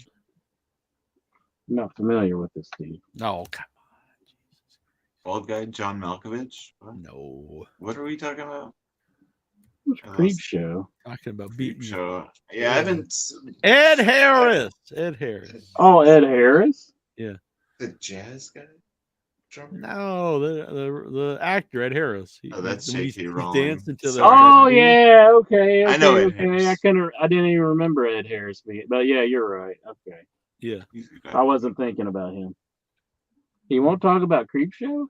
No, I don't believe so. What about Night Riders? Will he not talk? I don't know. I've actually thought about that because I saw friends of mine that were at Sundance saw him and he wouldn't stop for pictures or anything. Seems like a real asshole, to be honest. But I was like, I know he won't talk about Creep Show. I wonder what he thinks of Night Riders, or what does he just think of Romero, in general? Yeah. I know, like, somebody did a reading for Night of Living Dead, and I think it was a Morgan Freeman. And he said, like, what's up with this dialogue? Do you think, like, he took it insulting, like the dialogue that they wrote for the character in Night of Living Dead? I think it was Morgan Freeman. Yeah. Yeah, like he acted like offended. He says it on the commentary track on Night of Living Dead. I think it was Morgan Freeman. I think because it wasn't written for a black guy. Yeah, but I think he said he was having somebody read. It was on the commentary track. George Romero says it. And he says he's excited for the Rumble. Hell yeah. Lexar is listening to the show and sending questions. We just did it, dumbass. I mean, I don't want to get mad at the man, but we literally just predicted the winners. Then he's like, why don't you predict the winners again? And we don't know everybody's going to be in it. I mean, there's going to be some surprises. Thoughts on the Oscar nominations this year? Actually, I've actually seen most of the movies this year that are nominated, which doesn't happen a lot. And I think all the ones I've seen I enjoyed. So I'm actually looking forward to the Oscars this year. A lot of good stuff. So, will Jack and Intra wear tuxedos for the headies? Yes. And that's all. But what else would you wear, I guess? What's the best music app? Yeah, I don't know. Doesn't he I ask wanna this say like Sirius. 5 times? Didn't he ask this I'll just say like 2 weeks ago? There's a lot of them. I'll say Sirius XM because that's the only one I Sirius use. XM. I don't use any of the other ones. I really only use it to listen to Howard Stern. I have a 2 on my phone. What do I have here? I guess YouTube. I use YouTube for listening to music Amazon. a lot. YouTube sucks as an app on your phone because because you can't use music to play in the background on your phone. Yeah, they do that. I think they do that on purpose. Yeah. You can watch videos or podcasts, whatever, on YouTube, and it will play in the background, but the music won't. Yeah. I like Amazon Music, I guess. They changed a lot of these. It used to be you could just like listen to full like albums, but now that they mix it up, so I guess the idea is you're basically just listening to free albums, but you can't do that anymore. I use Spotify Premium. I spam the crap out of both these guys all the time. But Spotify. I don't have premium. Rules. Like premium rules because you could pick just any album and just listen to the whole album, and you could do it like really high audio quality, like FLAC audio quality almost. But it's really cool. Spotify. But it does take up like a shitload of memory on your phone too. All right.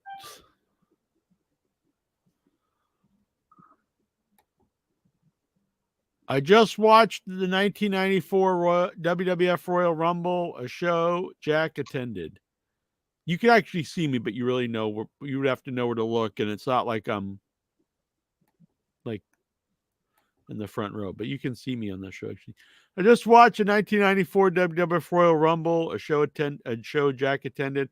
What was his experience and thoughts on the results of the WWE titty match? And the titty match and the Royal Rumble match. So interesting. I got because I used to go to the shows, and back in the day in the WWF magazine, you used to be able to send in your copy of your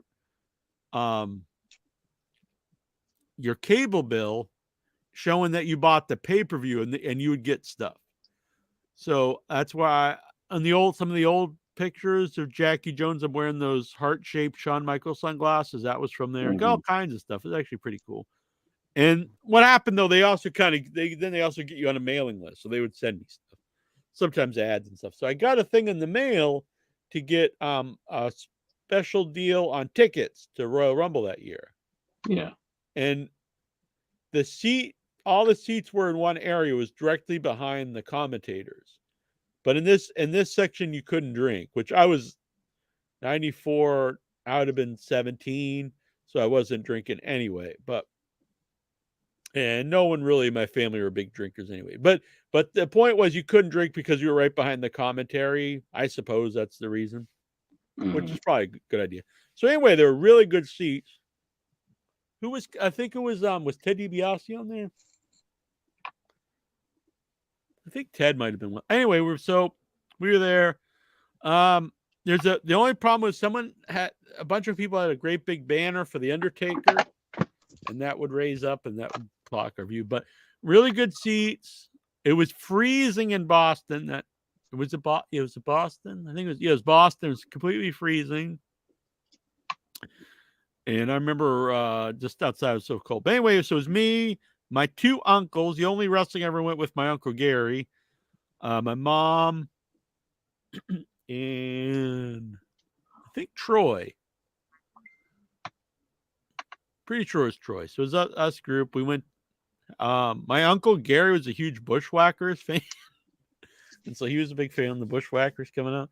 But I remember Greg Valentine coming out in our section cheering for Greg, and he looked up and was happy because he was gone at that time, but like he was one of the surprise entrants in the Rumble. But yeah, it was fun. And we really cheered for Diesel, which Diesel was a heel at the time. And I was like, that crowd really loved him. Not just, us, but the whole crowd really loved Diesel. So I think that obviously led to his, getting the babyface run. And I always think that crowd I was part of was a big part of Bret Hart, getting the title, because that's the one where it comes down to Bret and Lex, and the crowd really was cheering Bret and booing Lex. And I think, that reaction probably was the big part of why they went with Bret over Lex. And the title match, I think if I would have watched it on TV, the casket match with Undertaker and Yokozuna, and when Undertaker gets it gets thrown in the casket, then like he rises up. I probably would have thought it was really stupid if I watched it on TV. But they're live, and it was very fun. It was, obviously it's hokey and all stuff, but when you're there watching it, and all the smoke comes up, and he's suddenly on top of the Titantron, and he's like, and it was a very cool experience. It was a great time.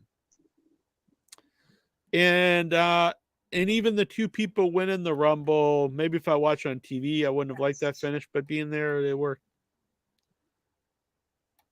But yeah, it was a good time. Mighty Lexar, the Jericho Cruise is set to sail this weekend, the Royal Rumble weekend. That seemed like a bad time to do that. Yeah. Plus the time of the year, it's like January. Does he normally do it in January? Seems like I don't kind know. of cold weather. Like cold, yeah, to be getting on a boat.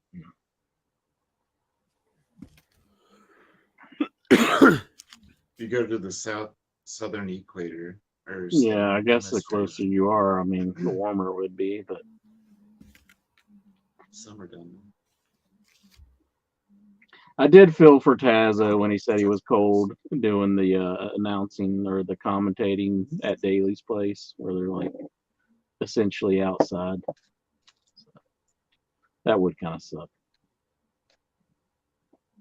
And like somebody had like a big fur jacket, and he's like, I could use that fur jacket right now.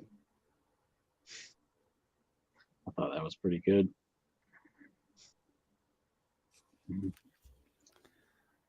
Sup, Dave Deadman? Dave, Big Bad Dave. Dave, Big Bad Dave. My new song intro. What do you think? Sounds good. I like it. Dave, oh Big Bad Dave. He's more of a punk guy though. He's like, Dave Deadman. Ah! I don't think you can do punk on a ukulele. I don't know. Maybe you could be the first. London calling to the faraway town. Listen, brother. Juju B. Would you be for Big E returning at the Royal Rumble and winning it? I'd be for him returning. I don't think he could win it. Yeah, not this year. I don't think it would. Yeah, I don't think it fits much sense. But I'd love to see him return and be healthy. Yeah. But me too. Yeah, it's a shame how he had to leave. But hopefully he gets better sometime. What's up, Inch? Jackie Jones, Inch Up, Dave? Man. I'm Bruce Ready and all the chat.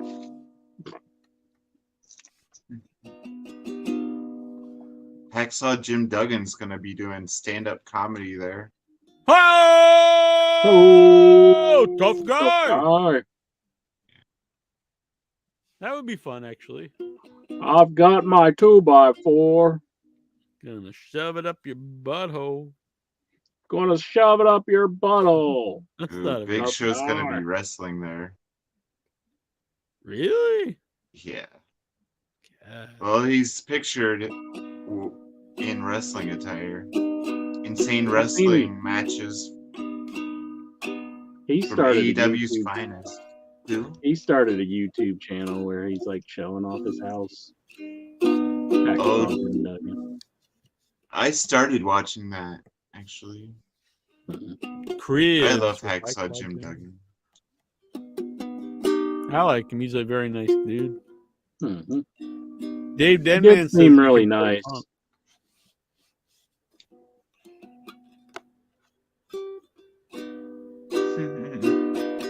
What's your favorite punk? What's your favorite ukulele themed punk intro? I guess Jackie Jones. I appreciate it. Tony Overstar, if you had to take a bubble bath with a male pro wrestler, who would that be? If I had to take a bubble bath with a male pro wrestler, who would I think we just said him, Hacksaw Jim Duggan. get in that bubble bath, tough guy. Oh! You just keep splashing the water. I think your thumb went up my butthole. I'm sorry. Oh! Dave gonna Deadman say says he really toe. wants to get in a tub with Mick Foley. Hey, That's gross. scrub a I'd dub imagine a dub. whole bunch of hair just floating Yeah, around. very hairy, man. That's true. So you want to get in the tub with a nice, smooth man, ain't you? I was thinking slippery. Whoa! You want to get him all lathered up, ain't you? Slipping and sliding in all his crevices.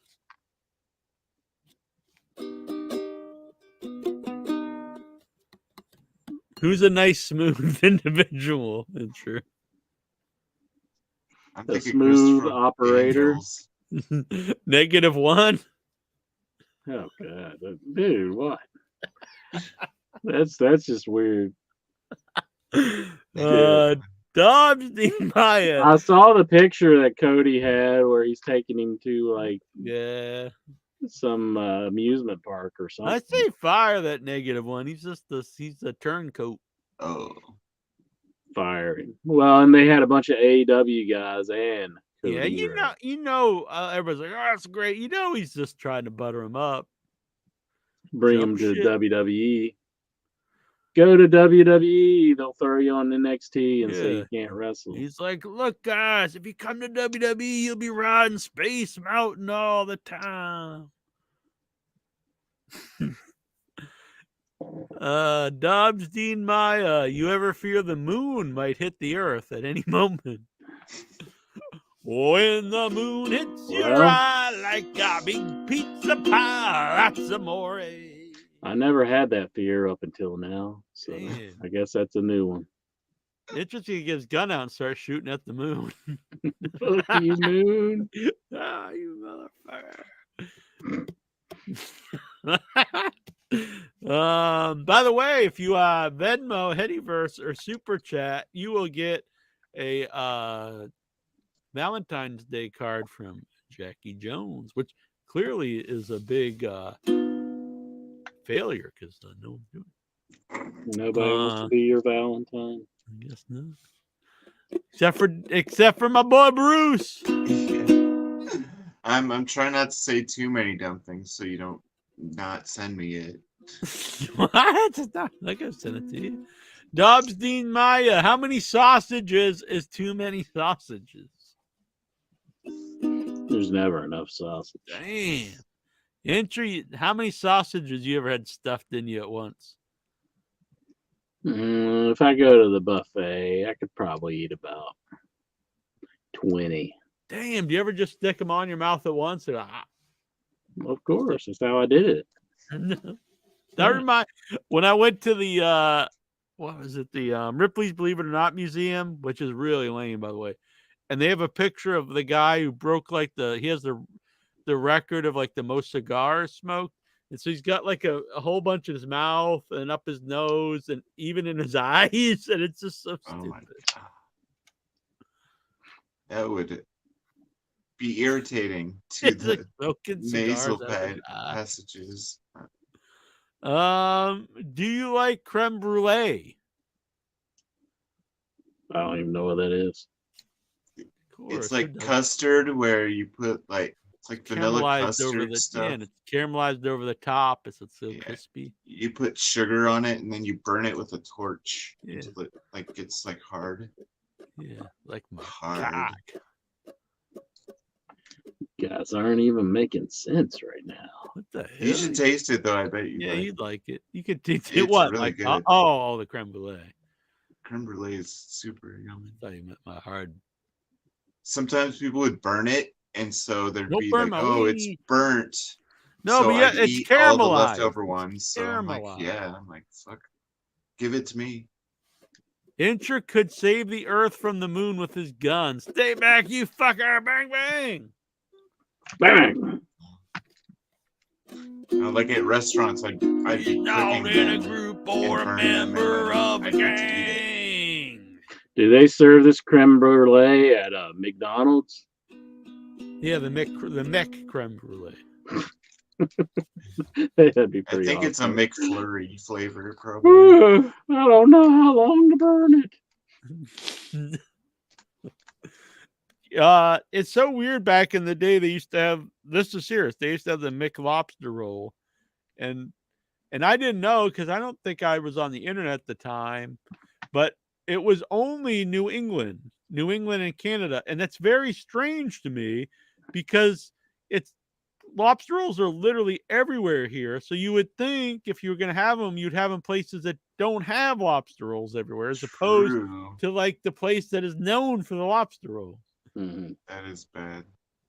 Like my boss actually sent me that email about that, like when it happened, and I wrote them back. I remember it. I was like, da da da da da. Where's the bathroom? Like that's what I wrote. Yeah, that's where to you them. want to get your lobster. Is Yeah, McDonald's. I know. Yeah, well, how do you feel about McDonald's pizza, Jack? I never had it. Oh, I had it. It was You all probably right. love it. You're probably like, this is It was almost real- as good as Tombstone. It was really garlicky, though. They put a lot of garlic on it. You're like, this has too much flavor. Throw some American cheese and You mayo instantly on it. take McDonald's side whenever I said it had too much garlic on it. You're like, it has too much flavor. What the fuck? There was is some in your-" ketchup and American cheese on this. I'm just telling you. I'm describing how it tasted. Jeez, I didn't hate it though. I liked it all right, but it did have a lot of garlic on Sea it. bugs. Way back in the day, and sure. Lobsters used to be given to the poor, and they used to actually feed prisoners lobsters Mhm. because there was plentiful and no one thought they were good. Also, like Native Americans used to eat because lobsters will grow for essentially ever, I guess, and so they they'd go down in the sea and get these giant lobsters that would feed like a whole bunch of people. They'd be like as big as like a dog or like a big dog, like a horse size lobster. But now you don't get that big because we catch them and eat. I've seen some pretty huge lobsters before. Yeah. But I mean, these were like plentiful because they were around forever. No, I'm sure. That's really interesting. Do you guys have? What's that? Sorry. Oh, I heard that aliens live underwater because of the pressure of liquid water is such in small, tight parameters that anywhere in the universe where it exists, it has the same specifications. So they just look for that because that's why the octopi came here, Richard. He's talking about aliens. And yeah, well, octopus. There's a theory that the octopus are actually from another planet. Hell yeah. because they're unlike other things that live here, and they like Man, got I'm here gonna on like a chop up meteorite. one or of their something. arms and grow me one in my own house. And now they're in the PWI 500. I think that theory's bullshit. Like eating a big cockroach on a bun. Dave Deadman, try it. You'll love it. Lobster is good. Eat it, eat it, eat it, eat it, eat it. No, but he's a vegan interest, so you shouldn't try to force meat on the man. I wasn't trying to force anything on. Dobbs wants to know, do you have Wenzel's Bakery? What's this, like his local bakery? He's like, that's my No, we favorite don't. bakery on the corner of Fifth. There's no like chain bakery. I mean, Like like a Dunkin'. Yeah, actually there is. Besides like a coffee shop that also I've heard of, has like baked Wetzel's goods. Pretzels. Wenzel's Bakery. He's like, it's yeah, I guess over, Dunkin' Uncle Donuts Phil. would be the closest to a chain bakery, but Panera Bread, maybe. yeah, they serve soup but yeah, they do have the. Yeah, it is a Nothing chain good. apparently. Wenzel's Bakery. Really? It's, Okay. yeah, but it's in Oh. in the UK. We should apologize to Dobbs, but Yeah. we were not. We're familiar with it. anti-bakery here. There really isn't any. We used when Pretty I was much a gone. kid. Yeah, we had a We always had a bakery in town. But there is no bakery in town. I think Walmart's run them out. Like Yeah. it's Well, we just don't too have easy to Walmart walk into Walmart and grab like a thing of cupcakes, even though they're not nearly as good.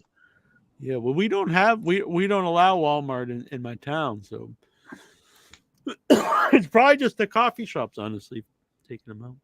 I live in a college town, so there's a lot of snacks around for the college students. It's weird we don't allow chain stores here, but we do have a Dunkin' Donuts. Somehow they get around this. They muscled their way in. There's a delivery cookie place here. Yeah, there is in Boston too. It's what is it called? What is it Crumble called when you can't cookies or sleep? Oh, Insomnia Insomniac. cookies. Yeah, they have. I think that's the one that's there here too. Or No, this is absolutely not true, Dave Deadman.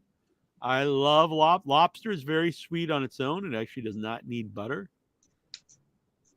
it is sweet, but you want butter because butter is salty. Yeah, you If can, use but salted butter. I mean, my favorite actually lobster is baked stuffed lobster at. So you don't use butter on your And you actually do not put butter on a real lobster roll. It's mayonnaise. A real New England lobster roll is not butter. It's not served hot. I saw Jason Mitten who came to Boston, and he's like, "Oh, I got myself a real lobster roll," and I looked at it. That's not a fucking lobster. That's not a New England lobster roll. A New England lobster roll is served cold, and it's the lobster meat and mayonnaise on a toasted bun or a grilled bun. Is it like the coldness and the toast? Does it make it taste better? Yeah, it's good. No, it's great. Like the ice cold? contrast. Not like ice cold, but it's chilled. Yeah, it's cold. Yeah, Served that's cold. cool. Soup. Hmm. That's awesome. I see. Yeah, but you can get a hot lobster roll with hot butter, but that's not a traditional New England lobster. I grew up in Mississippi. But lobster is traditionally eaten with drawn butter. What's that? Drawn butter is you take off the you skim Cream. off the top. Yeah. Like you take out the butter. fat. So you take solids. that off, and that's what you eat. No, you take that off and discard It's that. called You eat- clarified butter. Yeah, you eat the clear butter. I see. You could put oil or garlic in it too, and like bake it for a while. And The lobster is delicious, Dave. I mean, that's not true that you're just eating the butter, because lobster is very good. Lobster tails, delicious. I like the whole thing.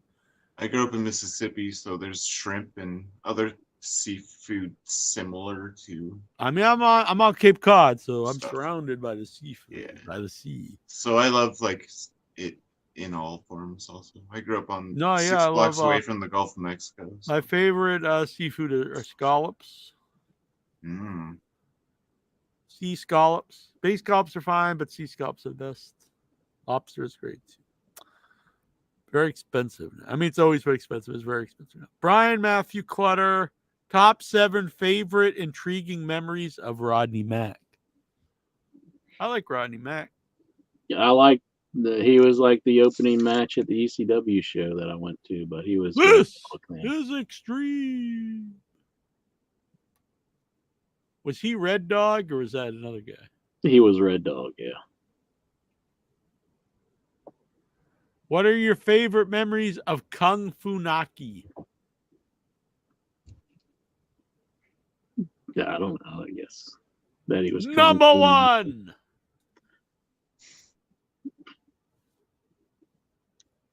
SpongeBob is from Cape Cod. I don't know. I thought he's from the ocean. Yeah, I thought he just lives in the sea. Tony Overstar, would you lie to the police to get your child out of a DUI? I mean, honestly, yes, of course. I don't have kids. I don't think. I did. I'm pretty sure. Honestly, most people would. I mean, to be perfectly honest. I don't think Hogan was lying. I just think he might was just trying to show, he's a celebrity and. But let's take be it honest. Easy on him. Most people. Well, I think almost everyone in that situation would. Mm-hmm. How many people are gonna be like, "Yeah, take my son to jail"? Yeah, it's like, I'm here. Why don't you let me take him home? Like, most people are going to try to protect their kid. What Come on. Anyone would probably do. Like, Inch is very pro, turning in his family. So maybe he would. No, not. He's like called up like on his own family. He's calling the IRS and telling them I never called the IRS on any of my family members. I'm just kidding. That's a total lie. I will. Bearded Incher says, "I'll tell them to take my stupid shitter son to jail." Damn, Bearded Incher is kind of mean.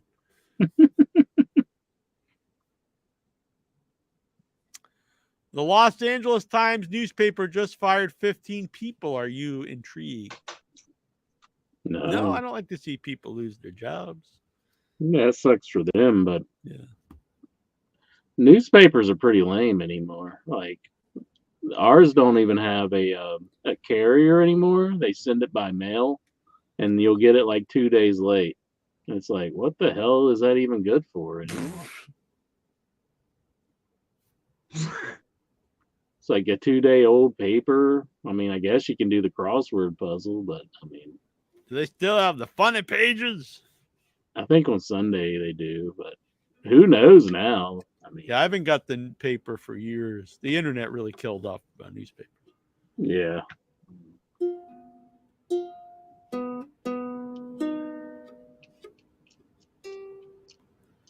What the hell? Brian Matthew Clutter, what are your favorite memories of mass firings? What are my favorite memories of mass firings? I mean, it does give us content for the show. Mm-hmm. It's surprise with content. Probably the one that was like after the plane ride from hell when they fired Mr. Perfect, and wasn't Brock being that was the original mass firing. It didn't a bunch of people get fired on that one, or yeah, like your hat kind of looks like a powdered wig. Like you're just a lighting judge. You kind of look like a judge. This is how Dobbs wore a powdered wig in London when we met him. Oh, did he? Would you laugh if someone got introduced as an entrant in the Royal Rumble and that person collapsed and died walking to the ring? No. That'd be hilarious. No, I don't think I would. Unless it was like Rock and Roll Buck Zumhoff or something. Even then, I probably wouldn't laugh. Oh, maybe Vince McMahon. He tears both of his quads and then dies. What are your favorite memories of crying while jacking off? Don't have any memories like that. The time I cried and jacked. Well, the tears are good lubrication. It's usually the tears of someone else. My captive. Good The God. fuck? It's fucking Come weird. on with this. Jeez. Brian Matthew Clutter. If Raw really goes streaming only, should AEW look into moving Collision to Mondays? I mean, yes. I mean, the thing is, I've said since the beginning of time, Saturday's going to be a bad night. Yeah, it is. They need to.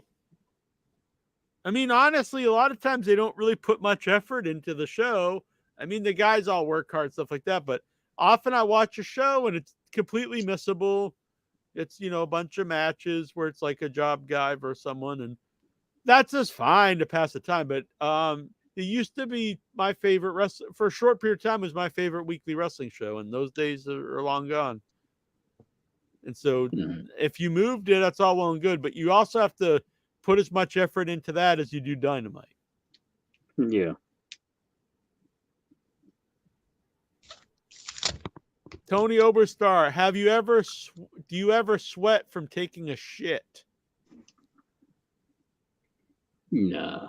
No, I'm pretty. Ever since I had my reversal surgery, I'm pretty regular. I never have problems pooping or not pooping, or never problems pooping too much. Just when I gotta go, we go right out, ain't you? Jonathan Jackson. Hi, Colt Cabana. Hide Colt the Cabana. Hi. Is Colt Cabana going to be part of this new Matthew and Nicholas Jackson team? I don't know. What if Colton WWE, Cabana? What if WWE picks up Colt Cabana, brings him into the company, and they just like belittle him at all costs? Man, Yeah. just Just to wear appease two Punk. T-shirts. Punk's at the like, same will you time. hire this guy and just tote and like, just rib him constantly day and night? Yeah. And then he just looks at him. I never let personal matters get in the way of business. Mickey Grant. This motherfucker has a account with his mom. How dare he? That was just being an asshole. That was all What? business. You want to have an account with your mom? I should do, actually. Oh, you do? What? You both You have all like multiple accounts, one saving of them money is- together? Is that what you like? Having finances with each other? Mickey Grant, former What? guest on the Do show. you share like an ATM card together? We do, Is that what actually. you do? Okay. You can go ahead. I have been rendered helpless to your ukulele. Mickey Grant, former guest on the show, used to work for World Championship, World Class Championship. Wrestling. I'd like to do one more show with you guys. Well, let's do it, Mickey Grant. Heck yeah. Do it up. Mickey's a good man. Mhm. I know he's had a lot of health problems the last few years and out of the hospital. Been trying to get a movie made. Let's do it, Mickey. Hey, Mickey, you're so pretty. Don't you understand? This looks weird. I just noticed this is like the side of right under you. Like, I don't know if you didn't know what it was. You'd be like, what is that? But that's actually Greg the Hammer Valentine's arm. Yeah. Like a But cartoon. it looks weird, just that corner. Looks like a shaved hibbity ha or something. Let me get rid of that. Whoops, I didn't want to do that. But Yeah. this is what it is. See what I'm saying? Mm-hmm, mm-hmm. But let me get rid of the background. No, when you first put it on and all the stuff was on, I After noticed all the it, and stuff- I was like, "What the hell?" After all the filth we've been spewing tonight, you're like, oh, I can't have that there. Exactly. It kind of looks like a. Look at Xavier Woods' armpit now. Whoa, Damn. that's hot. Yeah. Exactly. Look You at like his it as a- ear, man. When we had Balls Mahoney on the show, someone called in and asked him if he liked to bang rats in the armpit. What do you say about that? He got at first he kind of laughed up, then he started to get mad. He's like, that guy thinks I'm like a weirdo or something. I believe it was Madman Maple. Brian Matthew Cluttars, do you think you would live to see the day that a Godzilla movie was nominated for an Academy Award? Completely deserved. Godzilla -1's amazing. Good. Mikey B, Mike Bessler, what is the worst pay-per-view PLE you have ever seen from a major promotion? The worst one ever. That's probably that Legends of Wrestling. Yeah, but that's not from a major promotion, though. Oh, major promotion? No. The December to Dismember is really bad. The soiled out one where in Iowa. Yeah, the some of bikers and the sold out ones honestly weren't good. I know people look back at them now like they were great, but they really weren't. I remember a couple of those. What were they called? They weren't called Extreme. They were. It was not No Rules. What were they? They were WCW pay-per-views where all the matches were like gimmick matches, and they're usually really stupid. I remember they had like a match where people put like buckets over their heads or something. Uncensored or something. Uncensored, yeah. A couple of them I remember weren't very good. Yeah. Some of those final WCW shows weren't very good either. They had some pretty stinker pay-per-views. Yeah, because the thing is, as good as their TV shows were, with like the NWA guys on top, when you go to the pay-per-view, some of those matches would not deliver. A lot of them, yeah. Yeah, because the pay-per-views were built around matches, and a lot of those guys were built around like being good personalities. And as much as I love Piper, Piper's my all-time favorite wrestler and stuff, but you know there was that cage match with him and Hogan is pretty rotten. And like Hogan versus the Butcher, like that's pretty rotten. Man, I could never watch WCW back then because like it would just like NWO just come in and like beat everyone up, and I love ever the really NWO happened. the first 2 or 3 years. That was good. Great. Well, I don't know, and I was surrounded by bikers too, and I just didn't like them. Isn't that they were bikers basically? Isn't that like the fastest punch ever? It's just like, damn. It's like fastest punch in the West. That's like a punch by me, and true. Mine's so fast, you'll be out cold before you even know I threw my hand back. Then it's time for Cody Rhodes' neck tattoo. Come on, do you think that'd be funny? You get. I know we're all. I know we're all here. I either punch you, knock you out, or we roofie your drink, your root beer. You're out cold for a while. You wake up, so you either have a black eye, or you're just groggy, and we're all giggling. And what's the matter, guys? And you look in the mirror, and you have this big tattoo and some blood because we just, we didn't know what we're doing and just forcibly did it. Like that would be a good joke. And then maybe at the time you'd be a little pissed, but look, a couple weeks later you'd look back and laugh every time you look in the mirror and you have this permanent, mark on you. Do you think any of the Headyverse would come to my rescue? Like any of them be like, okay, this is going a little too far. You think there's anybody out there? None of them are what do you call them? The Headyverse pussies? No. I'm saying that they would man up and stop it. Man up! They would man up and join in the fun. Mm-hmm. That's what I'm talking about. This is all alleged. Found an 80s LJN, Terry Funk. Yeah, he sent me the picture. Very cool. What are your boys trying to do to me? I need to get the liners on this laptop. We can play the liners during the show. For all you idiots, punks, perverts, and fools, tune in and listen to this show. That's a hell of a promo. Way better than that fat ass Dusty Rhodes. I think he says that Dusty Rhodes could ever do that fat ass. That's why, Enter, you probably love Terry Funk even more now, thinking back. Mhm. Him always belittling Yeah, your boy Dusty. screw Dusty.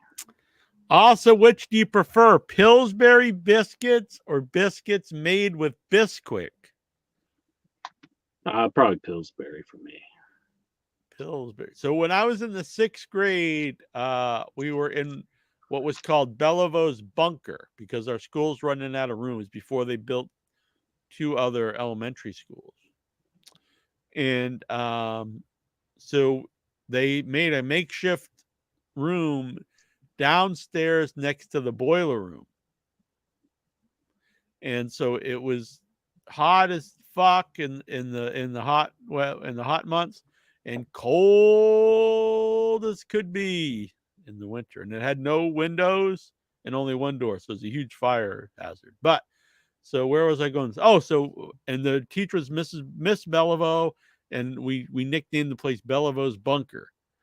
And the point of this was she would call people names. I remember she called the one black kid in school her little fudgesicle, which even at that time was very like, what the fuck?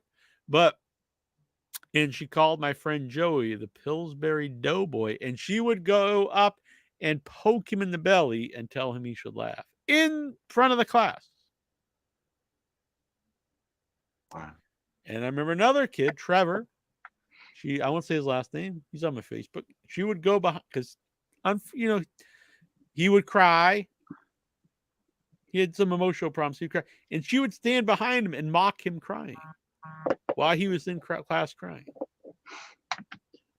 And I posted a picture of us because it was 6th grade, so we had a 6th grade yearbook. It was like the last year in elementary school, and it was of us and Miss Bellevaux.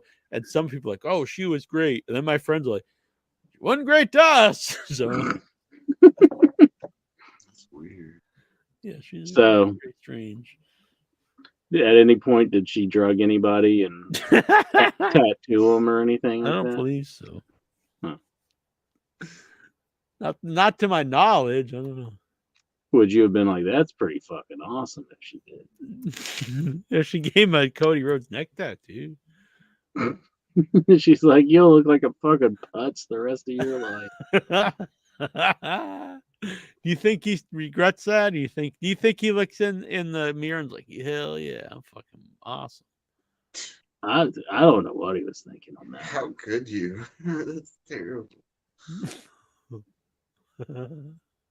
I kind of want to get that. Like, you think when you talk to him, you just like slowly just realize that you're talking to a moron. You're just like he starts going on and on about stuff, and you're like, man, this guy's really stupid.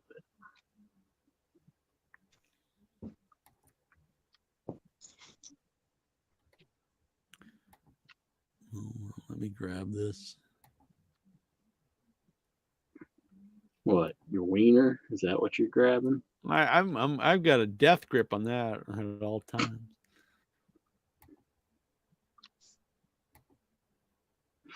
Are you trying to find a picture of this lady? Is that what you're doing? Yeah, I What are you found doing? it. Hmm. There I am over here looking like a young little serial killer. Is there a nipple in that picture? Like, is there What? nipple shining through? I don't think so. It looks like there's nipple. You're just all horned up. Look at the boob area. It looks like you can see like nipple shining through. Are you jacking off to this? No, but look, Bruce, do you see it? Oh, there's my I plastic don't know. bag. I have a phone and it's like 4 feet away from me. Are you talking about So Miss it's like- Bellevaux or one of the students? It's like as No, big as a the postage teacher. stamp. I mean, I could zoom in, I guess. Yeah, what do you think, Bruce? Is that Oh, nipple man. there? Is this We lady could not wearing a take bra? a screenshot of it and then put it I mean, I in can just send you I can negative, just send you the photo. like negative eyes it, and it will show the nipple if it's Could there. just send you the picture. I see you over there. You look pretty styling. Where? That doesn't look like a kid that would play D&D. BJ. Oh. I was in a chess Oh. club that year too, and sure. You got Anybody in the chat? Do you all see nipple there? It looks like she's showing nipple. You're just like super horned up from Miss Beliveau. He's like, yeah, I want to get inside that bunker. I love how mean she is to people. That's awesome. That's what gets intro going. Look, same year, me in chess club. Mm-hmm. I won the chess tournament. Undefeated intro. In fact, I have the trophy around here somewhere. You just have it sitting beside you so you can pull it out. Well, Yeah, because I got it once for the show for it to be funny, and I never brought it back upstairs. The picture's covering it up. I can't see it. Oh, I can see it on my side. The picture's on mine. I can't see it.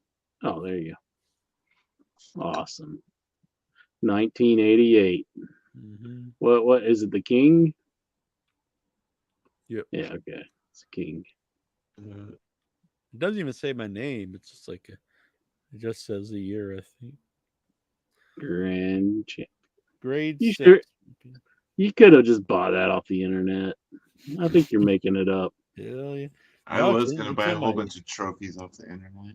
That was my peak year. I won a computer with my report card. I won chess club, and I got a plaque or pamphlet or whatever with the signed by Ron Reagan, saying that I maintained A- or better average all throughout elementary school.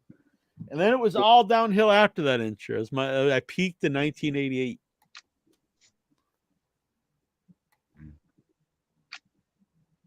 You left out like the teacher that wears see-through shirts.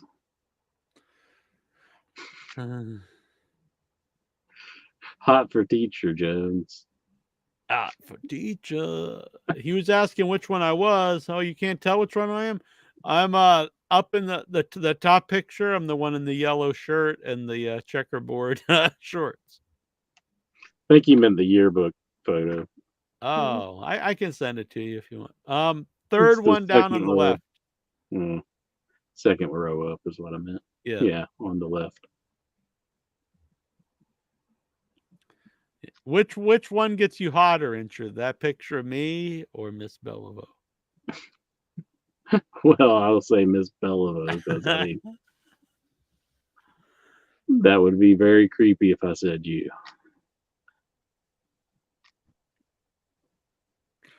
All right, Incher. Anything else going on in the world of the wrestling?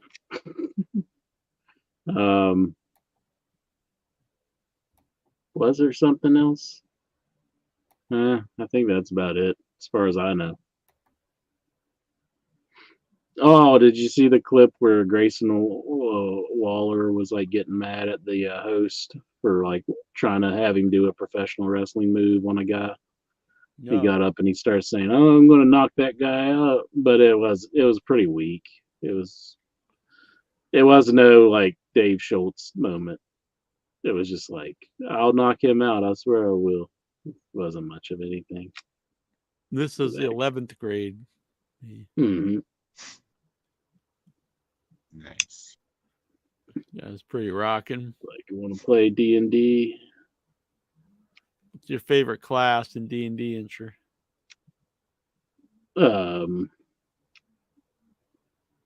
I guess what is it, a paladin or whatever?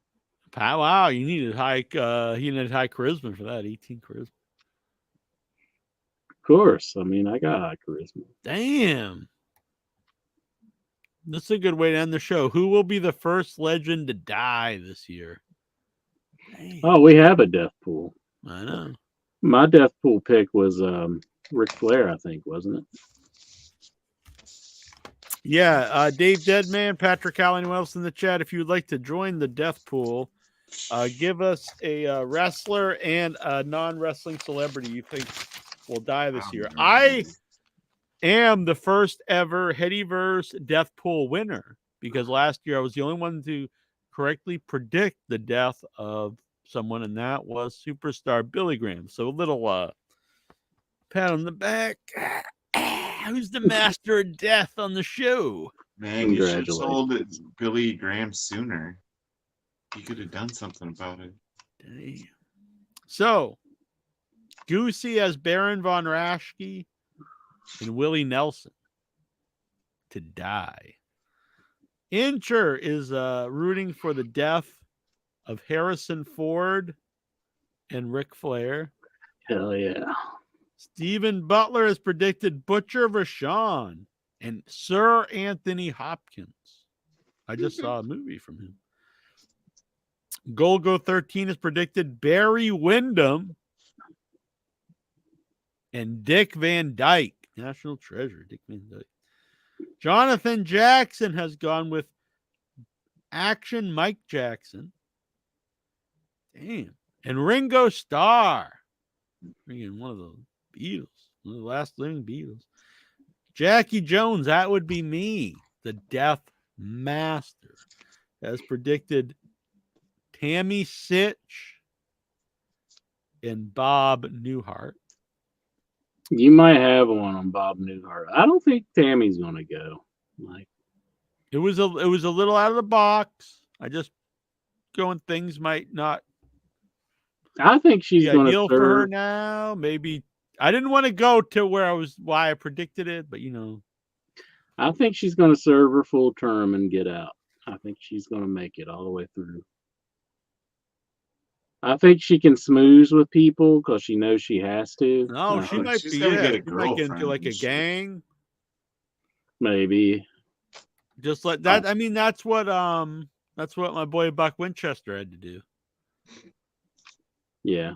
Well, I tried to contact. I couldn't get a hold of him this week. Patrick Howell, I also hope Because he everything's knows all right. it's true. He knows he's a I have liar. respect for everyone in the wrestling industry, but it could be anyone. It could even be Baron von Raschke. Damn. Bruce predicted Kevin Costner and Don Morocco. Luddite Supreme predicted Bill Eadie and Elon Musk. That's a really out there one. Vic Schiavone predicted Bill Dundee and Jimmy Carter, former president of the United States. Dave Deadman is in the Deadpool with Jake the Snake Roberts.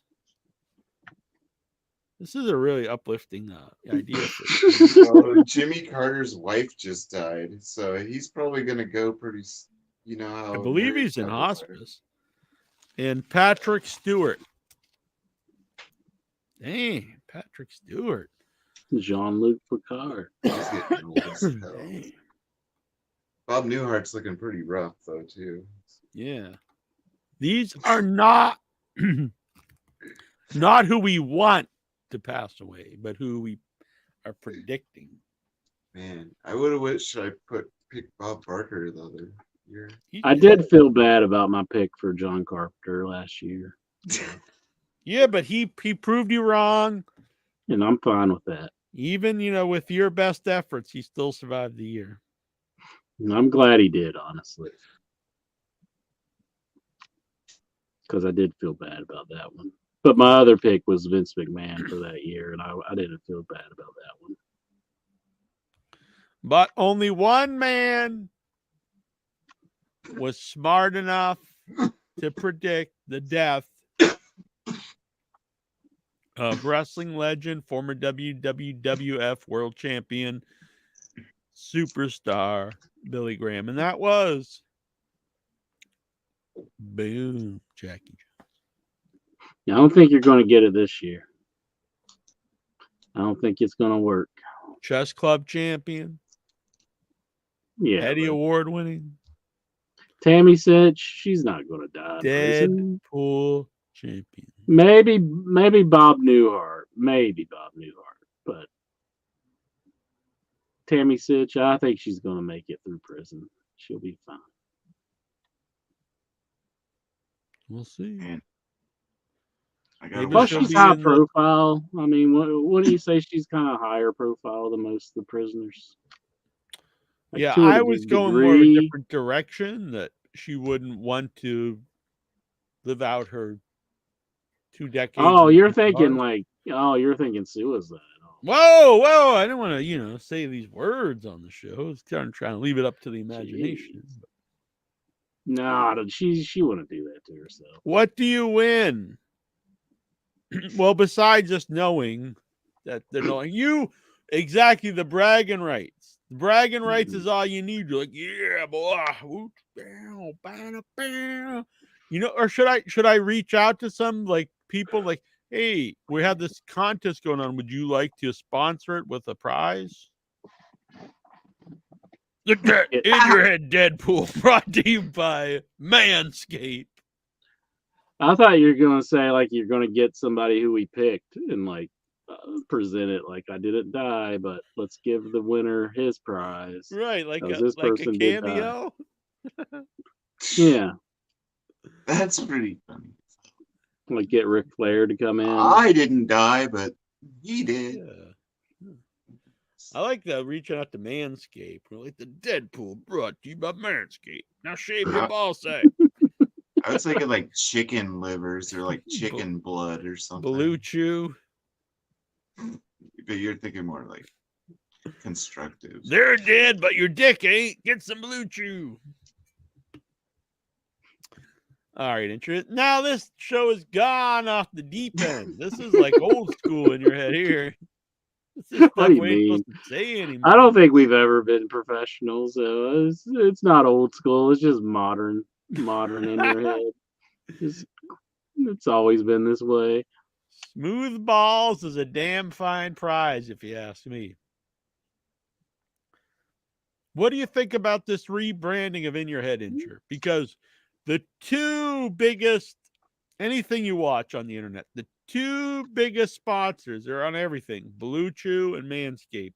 What if we did a show and instead of In Your Head, we renamed it Soft Dicks and Hairy Ball Sacks? Because everyone who listens to podcasts must have erectile dysfunction, and they must have really hairy balls. Because everyone's buying the Blue Chew and the Manscaped. So why not really go after this crowd? And like, oh my God, this is a podcast for me. Soft dicks and hairy ball sacks. It's true. But, it's 20 years. We can't just all of a sudden rename the show. Yeah, we can't do that. I don't know if I want to be associated with soft penises and hairy ball sacks. Maybe that's being me. Like I'm single. You've got a hard dick and smooth publicity. balls, is what you're saying. Afraid, Bruce, when you go to HeadyCon, when we knock you out, you are going to be associated with it. Oh God.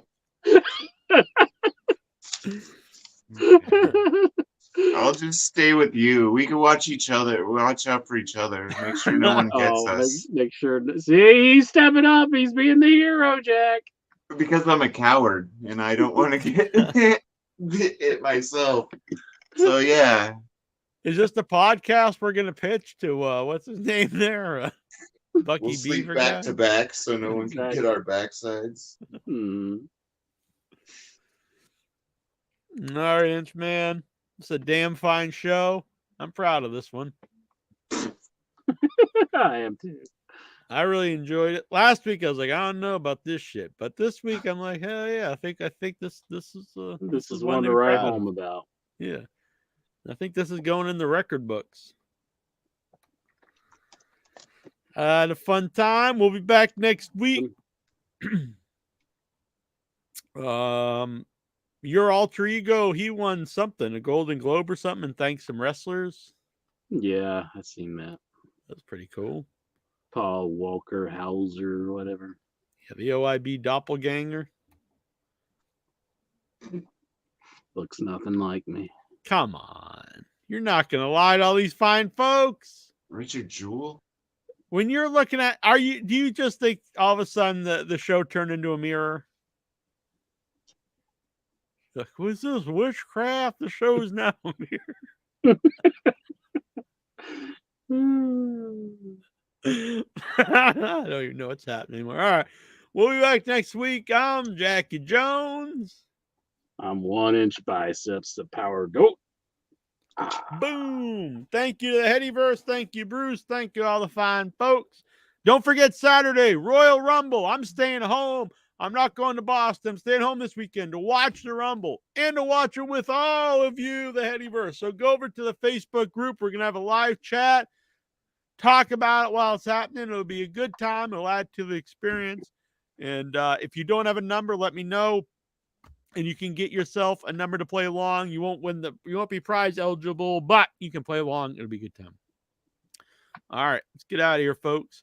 Andre the Giant. Andre was big. Yeah, yeah, yeah. It was not small. No, no, no. Andre could drink and he could fight. Drink, drink, drink. And a fight, fight, fight. Andre was big. Yeah, yeah, yeah. It was not small. No, no, no. Andre could drink and he could fight. Drink, drink, drink. And a fight, fight, fight. Andre the Giant. Andre was big. Yeah, yeah, yeah. It was not small. No, no, no. Andre was great. He was not bad. A great big heart and a great big man. Andre was big. Yeah, yeah, yeah. It was not small. No, no, no. Andre could drink and he could fight. Drink, drink, drink. And a fight, fight, fight. Andre the Giant. From Grenoble, France. From Grenoble, France. Hello.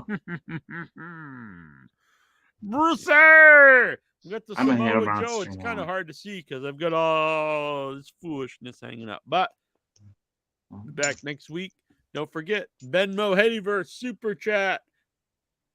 Help support the show. Get your name in the credits. And if you do so until February 14th, whenever that week is, I think the last show is February 13th before that. So if you do it before February 13th, I will send you out a personalized Valentine's Day card from. I'm looking forward to mine. Very good. All right. Good night, folks. Ha! Beep, beep, beep.